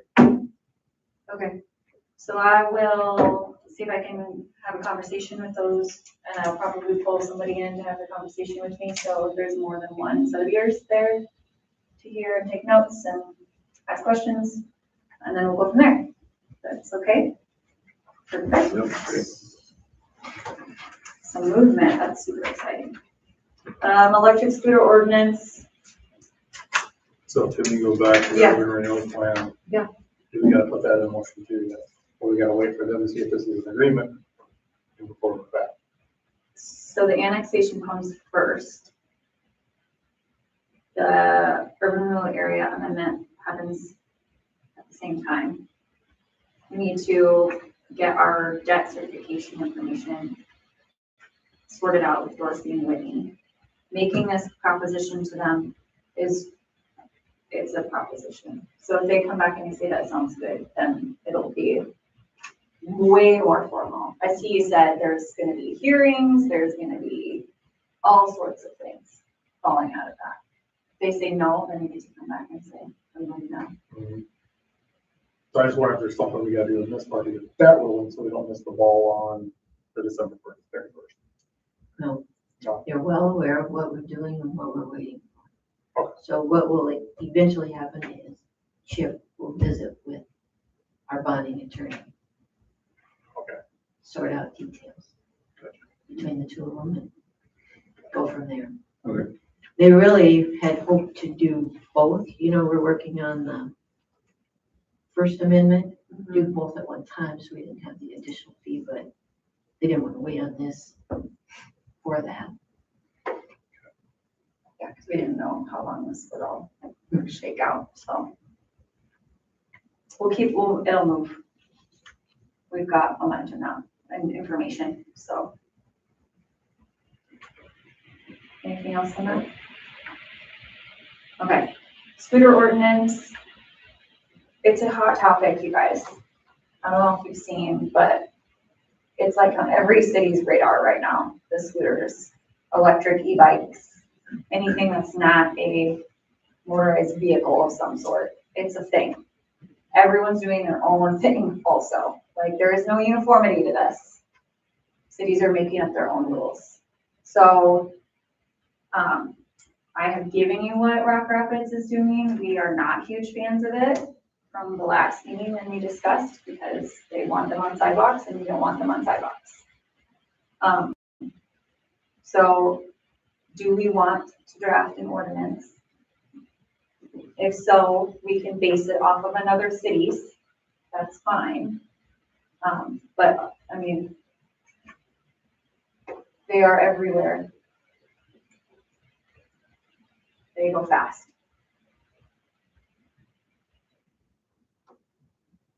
I just read Larker's minutes before we came here in the paper, and they were basically waiting to see what other cities were doing when they do that too. So it's just. So do we pave the way? I would like to see it uniform through all of Lyon County so that our deputies know. And I think that's where our sheriff needs to step up and work with us. But Rock Rapids is passing theirs and it is allowing them on the sidewalks. I don't know that they're passing that though, are they? That was the They last, got a lot of feedback from public. I can talk to Jason and ask, like, that was the thing that we hated about it, is that it's so unsafe. Isn't it more unsafe with them on the street though? The younger ones anyway? Yeah, it's such a wide gray area, like you, Yeah. like, where do you put restrictions? You got age, you got, speed, top speed of the device, whatever they're using. I mean, You can't we carry have laws anything. against golf carts, but honestly, they're way less dangerous than some of these Yeah. other things. Yeah. Yeah. And the people, you have a golf cart rule where it's supposed to be X years old to drive, so. So these. But you're these- talking about little, smaller children riding an e-bike. The which- ordinance, so the proposal though, Marv, is that there will be structure to it. So it will say, you need to be 12 or whatever, and you can't ride with 2 people. You can't you can't carry anything when you're operating an electric scooter. Like that's what we see in these ordinances that other communities are passing. Okay, So that's the discussion that we all get to have, is how strict do we want to be? It's not just about where you ride, it's also about all of that. I just look at having e-bikes on the street without some age qualification or something. That's where more the danger is of somebody coming out from their e-bike and in front of a parked car, and they decide to wander out into the traffic way. And we as driving anything else, even a golf cart, like, whoa, where did this little thing come from? You know? Whereas Agree. my feeling would be, get your ass on the sidewalk, you know? You don't need to be out here in the growing up world. I mean, that's just, Yeah, and there's different rules about where you can ride your regular bike. yeah. You're not supposed to ride your regular bike on the sidewalk downtown in the business district. You can ride them on every highway. Ride it on the Yeah. road, don't ride it on the sidewalk in the business district. That's our current ordinance. So you guys, if you want to wait, if you want to think on it, we can. I'm gonna leave it on here. And I can go back to Jason and see if they edited it. It's a new world, it's a I don't know. whole gray area, like, How do you enforce it? Yeah, how do you enforce it? You catch them. Write them a ticket. I'll give you a whistle. You should see Carol and Travis and I as we're like hunting for people. Like, did you see that person? I think they went that way. They're definitely not 14. we'll get our own scooter with our red and blue flash. Yeah. There you You go. need a segue, Mark. Okay, I'll leave it. I'll check with Jason. Worry about it 3 months out. Yeah. Yeah, that's They, yeah, it's been wild with them. It's always that way. My kids are deprived. They don't ride any electric scooters. Mine have to pedal. I don't mind to. Yeah. You work your body. Okay, Inwood City Code. I didn't know the answer to this, Carol. Do you know how long it takes for codification from that group? No, not specifically. Okay. I was just curious on how long when we would expect it to come back. Can you find that out for me? Thank you. The IISC, so I did let you guys know that the Lyon County Riverboat Foundation decided to support the Iowa Initiative for Sustainable Communities, the entirety of the $50,000. They felt like it was a really important opportunity for supporting the entirety of Lyon County, because all of our communities, our clubs, our groups are able to put in for projects that would maybe not put in for projects because they don't have the money. So this was a way for them to entice everybody in the community of Lyon County to go for it. So that's super exciting. Thank you to the Riverboat Foundation for that generosity. Jen Smith is our point of contact for it, and we'll be working with Travis and Ashley out of IISC.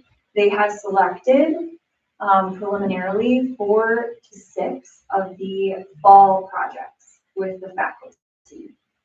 So that means the faculty are working on all of the curriculum for those students, largely engineering based is what I was told. So the folks that put in for engineering related projects will likely be chosen. and there will be 4 to 6 of them. And that will be for the fall semester, and then they'll have another 4 to 6 at least for the spring semester. So if now is the time for us to share with individuals, if they didn't get something submitted, because there is opportunity for the spring, right? So if you have groups out there who have a project in mind, it could be the library, it could be the community club. I mean, you name it, right? And there's not a cost for them because it's a Riverboat Foundation, so. Thank you. Any questions on that? Okay. New business. So I had a, community member come forward to me and express some concern and frustration about jake breaking. This person had contacted the sheriff's office after it happened for like a week straight at the same time. And the person, they were actually caught and tickets were given. It's only an $85 ticket. And from this person's perspective, that's a drop in the bucket for someone who's jake breaking. And is not really a deterrent to do it. And so their request for consideration from the city council was to ponder potentially increasing the fine for jake breaking. And I said, I will put it on the agenda.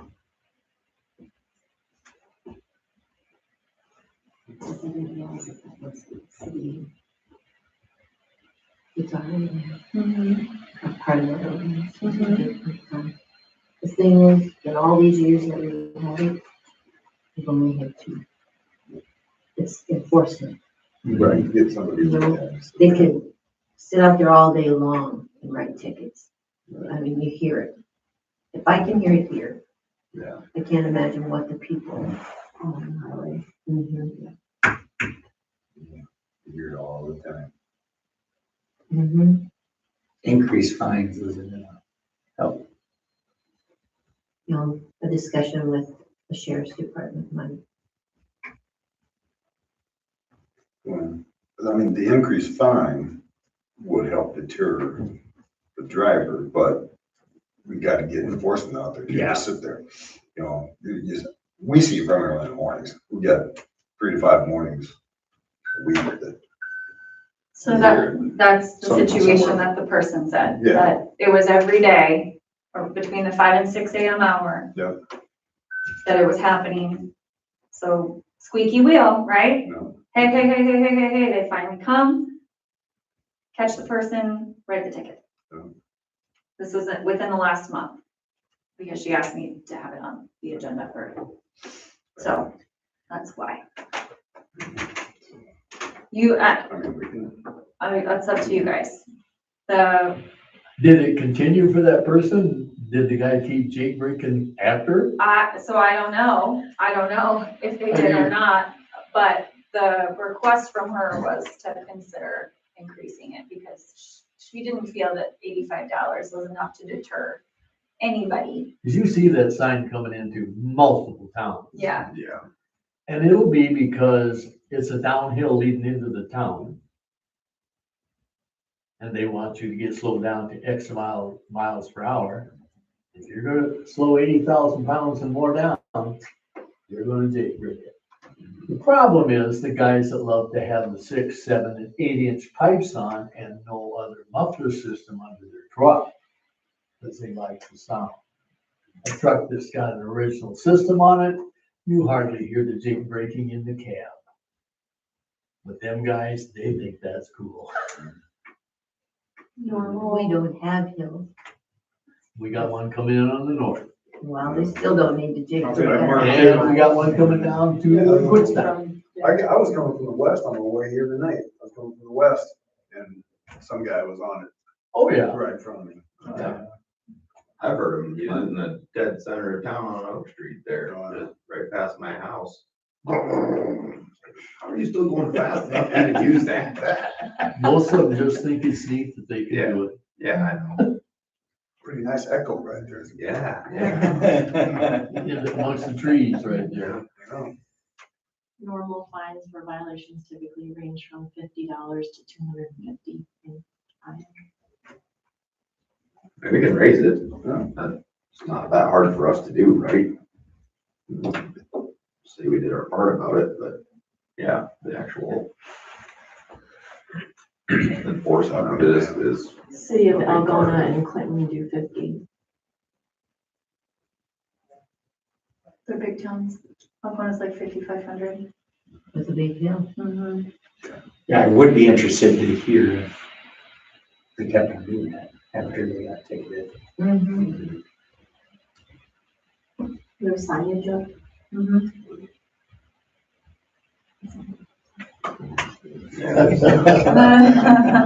Don't need to.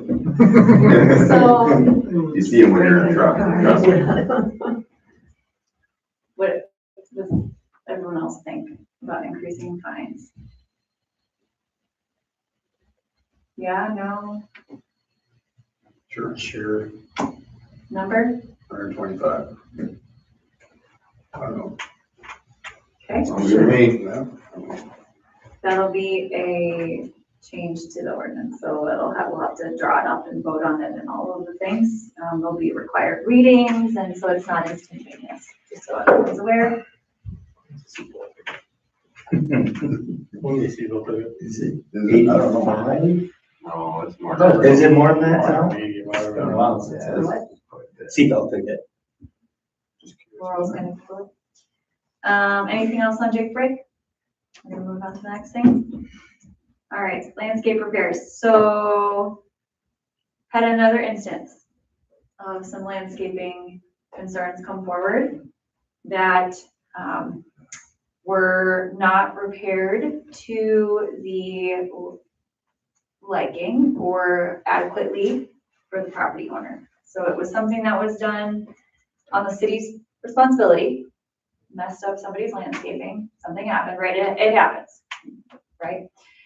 City typically repairs it, and it wasn't done adequately. And so the person ended up hiring out and is requesting consideration for payment of that amount, half of it. How long ago was this? I'll tell you, Snow removal. something like that. So thinking about that, that's one part of this. The other part of it is what avenue do we want to take going forward? Because we're on the edge of creating some sort of, Snowball effect? yes. Yeah. And so I want you to think about the request from the resident who had to hire out and get their property repaired. Okay, so think about that, but then also think of now going forward, what are we going to do? Is it going to be the expectation of the city to have the manpower to repair to the property owner's satisfaction and the appropriate time frame for that? And who's going to check that box, right? Who's going to say that Mark said it was good enough, right? Or are we going to say, this is not something that we are going to have our city staff worry about anymore. We are going to carve it out. That's what I need you guys to think about. Those things, please. And I'm gonna find this information for you. Was it the person's private property that was hurt, or was it the person's street, road, right of way that he takes care of that was hurt? Hold on a minute. I have to find it. City plow did damage to our lawn. Sprinkled grass seed, but then there was a professional repair that was needed.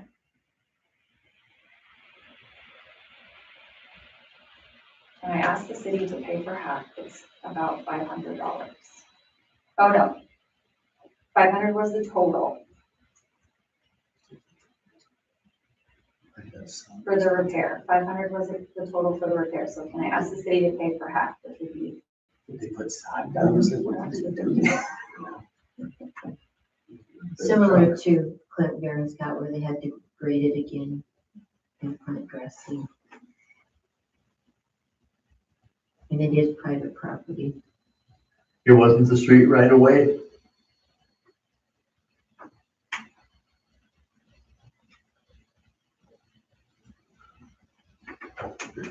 In the past, we've always done it. The city has taken care of it. So it's just recently that we've had issues. So I'm not sure what you want to do. This happened in the winter. What do you want to do about this person's request?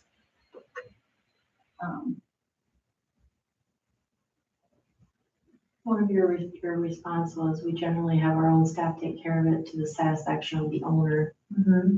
So did that person not come out after Jamie had done it originally and look at it, or? I don't know. Okay. Yeah, it sounds like, I mean,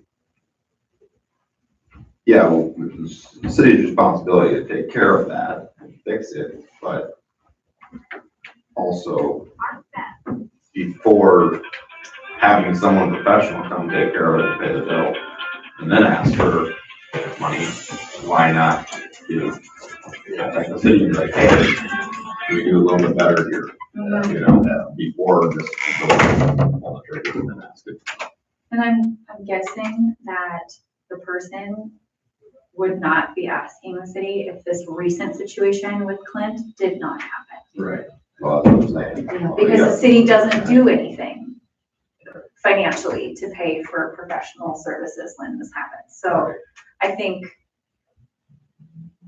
Yeah, because Clint's was part of a street project. It wasn't just a snow project, chunk out, you know. It was a different circumstance. Right. From what I understand, they clipped the water main or his shut off when he was plowing. And they had to go back when they did it, they had to dig down to get to the bottom to replace it all. So there was a difference in it, but I just don't like for the fact that, like you said, it happened. That's one thing, but then just hire it out and then expect money after the fact, at least come pay for it and say, hey, do you mind if you guys do this? I'm not saying either way, right or wrong, but just like you said, it's a snowball effect. Right. I don't want to have to find out every single time. Because every single year he plows up mine. Now I just leave it. I don't even mess with it anymore. I did the first 3 times. I'm sick. And it wasn't just Jamie. It's been Scott before. You know, it's what happens. I'm over it now. I was pissed at first, but it's just like I ain't doing this every year. But so for me, just hire it every year done, and then nope, city's gonna pay for it. I don't like that part of it. Now, if it's something where Jamie needs help, he's gonna have to ask too. Right. Yeah, I mean, he did that this last time. Yeah. He did ask for help this last time, said he couldn't get to it, he needed it, and then we decided to do it.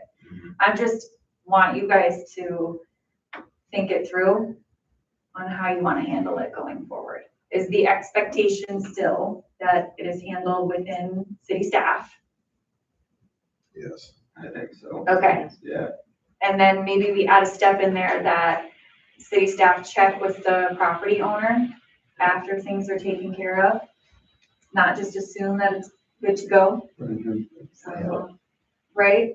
Yep, just one piece of paper says, this was completed to my satisfaction. Sign it. And then we, okay, And if it's If not, they have a big then. problem, then they can come to us. Okay. And be like, yeah, we need better. okay with But that? yeah, for this specific instance, I don't know if we. This was private property. This was not street right away. Okay. We probably should not have plowed that area. And, they visited with Troy and Jamie a couple times. Do they have additional people that plow? That help out? Yeah, there's. There's a couple guys. And are we speaking with them as well? I mean, are they not the ones doing it? Jamie's always in. Yeah. The others are in, payloader, in the truck, skid loader on the sidewalk. So it's Because the plow is. private property, why would you allow it? Do you know why? Not really. So moving forward, he's not gonna plow this piece. Yeah. No.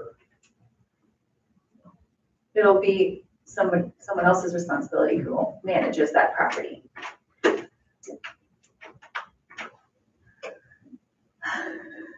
It's just an unfortunate thing that happened.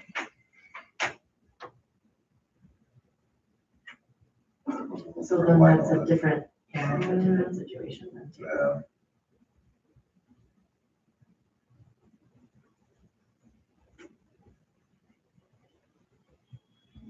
I almost feel like you need to come to this at this point.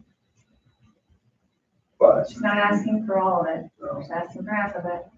moving forward, yeah, we need to make it clear that there's nothing, we're plowing where we should be plowing and nowhere else. Yeah, it's twofold. It's, Yeah. we don't do private property. And we also, But, okay, so why, what, we don't know why the plowing was requested. Did this person stop and say, hey, Jamie, can you plow this area for me quick? I think it was just convenience in, going from city street to private property in just kind of finishing out. Okay. So yeah, next year we won't do that. I think good intentions. But it must have been a time when the grass was soft. And we had I shouldn't say quite a bit of it, I don't want to use that term. We had a little bit of it the last time because the grass is soft. You gotta do something with the snow. Usually the first part of the season, you know, that was October, November snows, that's a struggle. And then the spring ones, you get a little bit of thawing. And it's hard. See, I'm not faulting Jamie, I wouldn't want the job, so. No.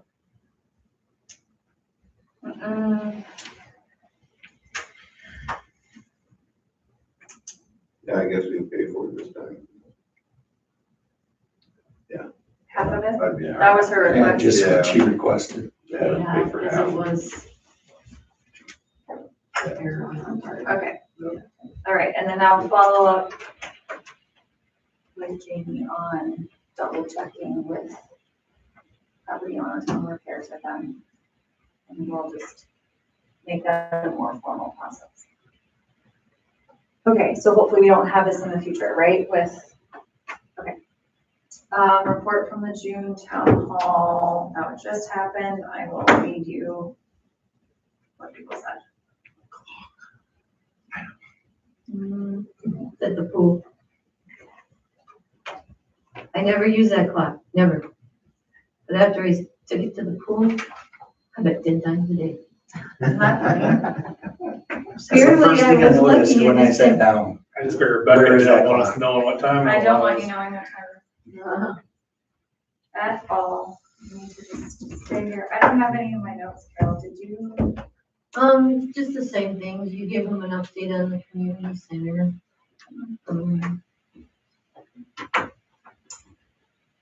There were concerns about volunteers on the 4th of July and the struggle there. And so we tried to brainstorm that, getting help adequately for all of those events and stuff. I know like L Board, they posted, you know, volunteer sections, you could sign up online or stuff like that. They have anything that they post? They do. They posted Sign Up Geniuses in the last little while for like bingo and other parts of the events. Okay. So each event needs certain amount of volunteers. And so they posted a roster on Facebook, on their Facebook page. Okay, I haven't seen that, just Yeah. curious. I saw that. I Yeah. think it's always a concern, but people always end up stepping up. Yes. And I think where we miss out is new people in Inwood, we don't tell them about it. To volunteer. Encourage them, Yeah. yeah, take them with you. Like reach out to your neighbors, your new neighbors and. It always works out, so we gotta go with the flow. Yeah. Everybody's really busy at that time, you do what you have to do, and you have to do it. But we do need to reach out, let other people enjoy volunteering. I remembered one thing. We got asked from the VFW if the community center right now, there's a spot for their guns to be, the rifles have to be double locked.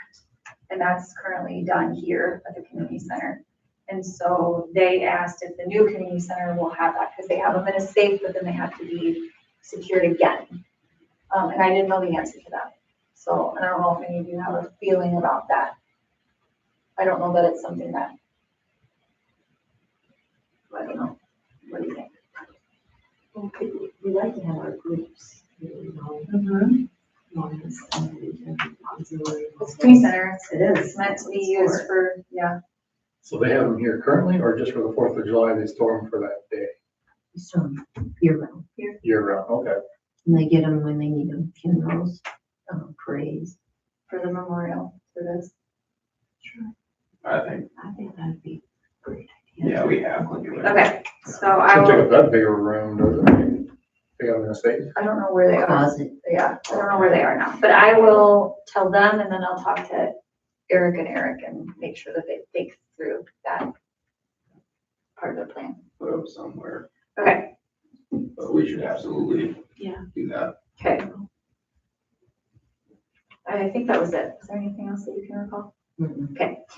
July town hall date. I would like to not have one in July.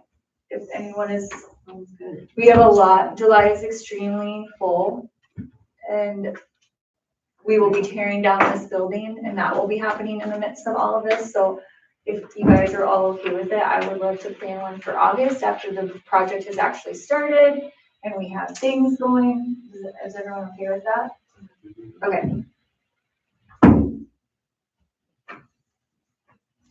And if anyone has comments or feedback or is wondering about a town hall, just send them to me. All right, now we're ready for the public hearing.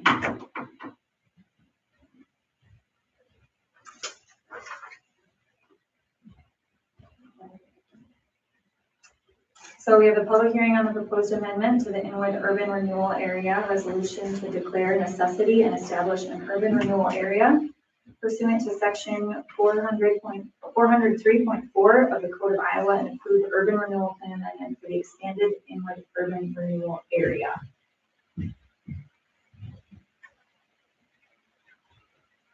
There have been no written or oral statements received. Wonderful. Moving forward, what's our resolution number? 1826.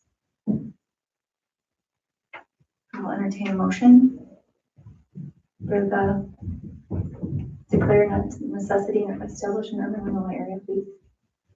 Motion. Thank you. Support? Support. Great. Mark? Aye. Shannon? Aye. Jordan? Aye. Laurel? Aye. Rick? Aye. Thank you. 1826 carries. Yep, and then we'll have our next resolution.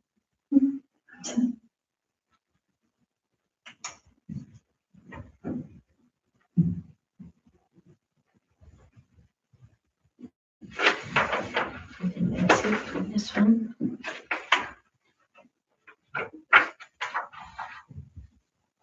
Okay, so the second one. Yep, the resolution authorizing internal advance for funding of the urban renewal project. That's 1926. Okay. Can I get a motion? Motion. Thank you, Shannon. Support? Thank you, Jordan. I'll go this side. You ready? Aye. Laurel? Aye. Jordan? Aye. Shannon? Aye. Mark? Aye. Resolution, what did I say? 1926 carries. Thank you. What's letter of engagement, Carol? It's their fee. Oh, okay. For proceeding. Mm-hmm. Okay. Do you want a motion for that?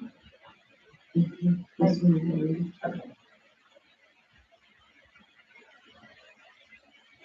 okay, their fee is $7,000 for this urban renewal plan amendment. And all the processing and review. And Yes, we need a motion for the resolution. Motion please. So moved. Thank you. Support. Support. Thank you, Shannon. All those in favor signify by saying aye. Aye. Opposed, same sign. Motion carries for letter of engagement.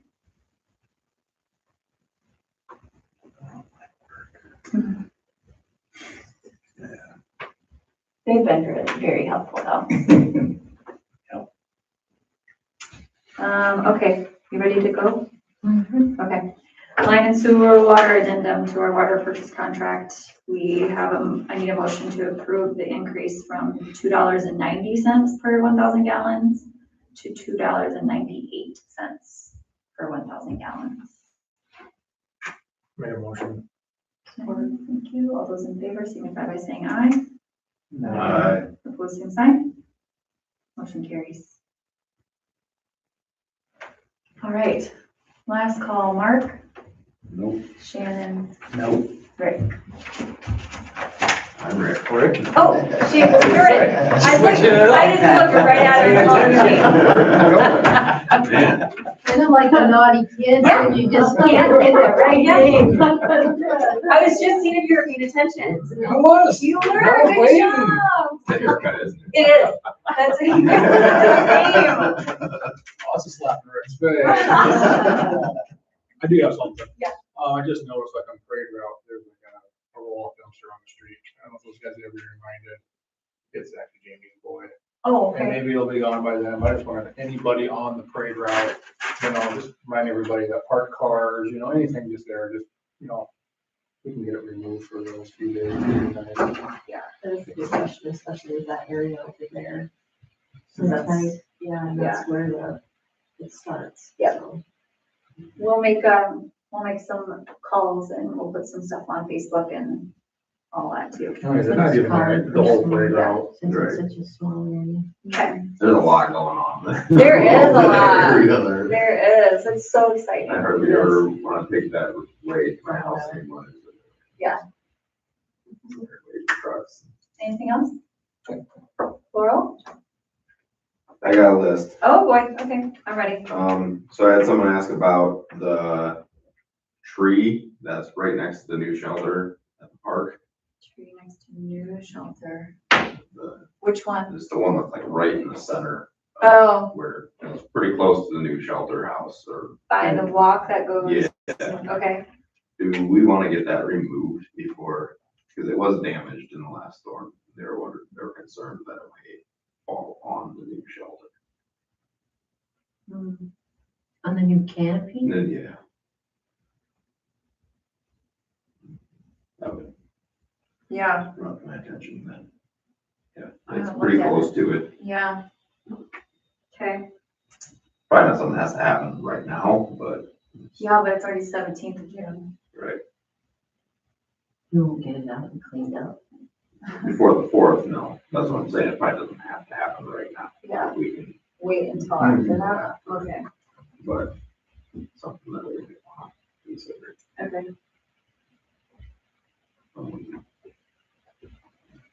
Then I was also, I don't even know really if this is under our purview exactly, but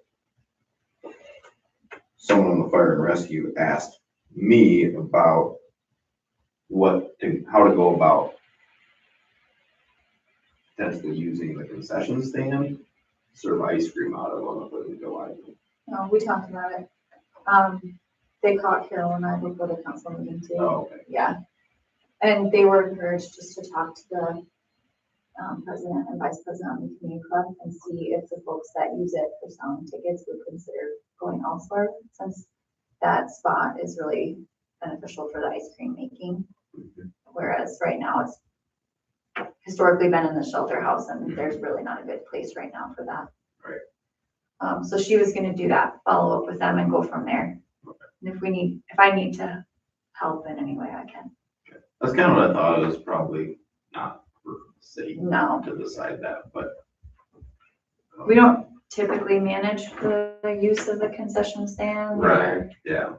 Oh, it should work, is since it's summer rec concession stand, is in the community club should ask each year if it's okay to use. Mhm. Right. But they have been, so I'm sure they just Yeah, that's been, that- continue. yeah. Right. Yeah. So. Anything else? I guess I was just curious at what our thoughts are on the city pickup. Do we want to update that or where do we want to be with that? Personally, I don't feel like we need to buy a brand new pickup. Personally, I'd like to give a budget and make sure it has to be a white, probably 3/4 ton, kind of nice for filling things in the back. A regular cab would be just fine, and then put a budget on it and have him work with our local auto sales or whoever. that gives them. I think, like Mark last time, you just saw one that kind of fit the criteria and It was only a half ton for the. so, yeah, always keep Yeah. your eyes open. It's not something we need immediately, so just keep watching. Can't we put one And, Yeah, can we tell Jay? Andy else? could have. and Andy's. Yeah, But it also, we also need to give some guidance to Andy, or Yeah. to Jamie. right, well, that's what I'm Yeah. saying, we have to have a budget, we have to have, requirements for, just buy some. Yeah. Anything that you want with every bell and whistle, like, Yeah. it has to be a work truck Yeah, for city use, and we wanna keep it white, probably. Yeah. I don't know.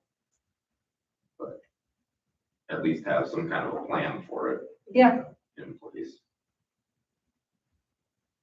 What's the budget?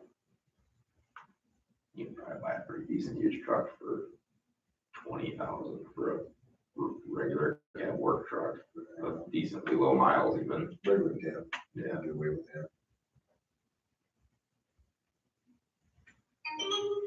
Start there then. I don't know if that, The 3/4 ton might be a little tougher to come by that money, but yeah, if you have a dealer on the lookout for it, get it at an auction somewhere. So, I mean, that's exactly what Andy does with our department on. If we're upgrading a truck or something, then just keep them out for auctions.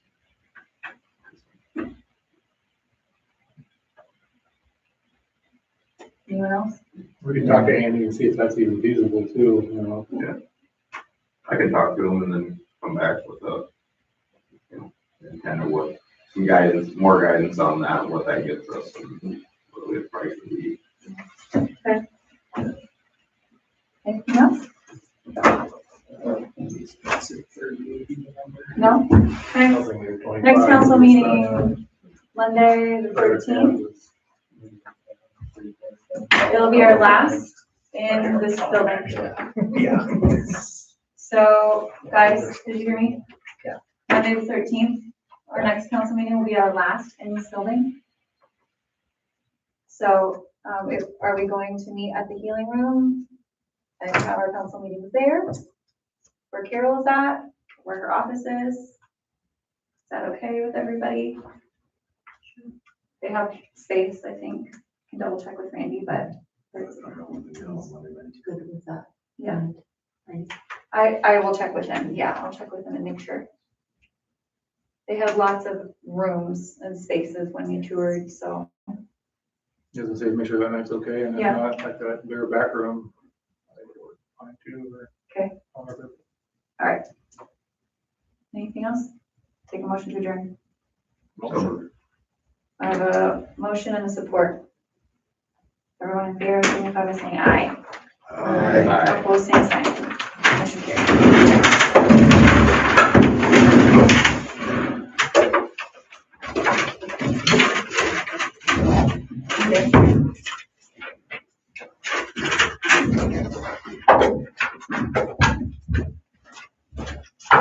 Okay.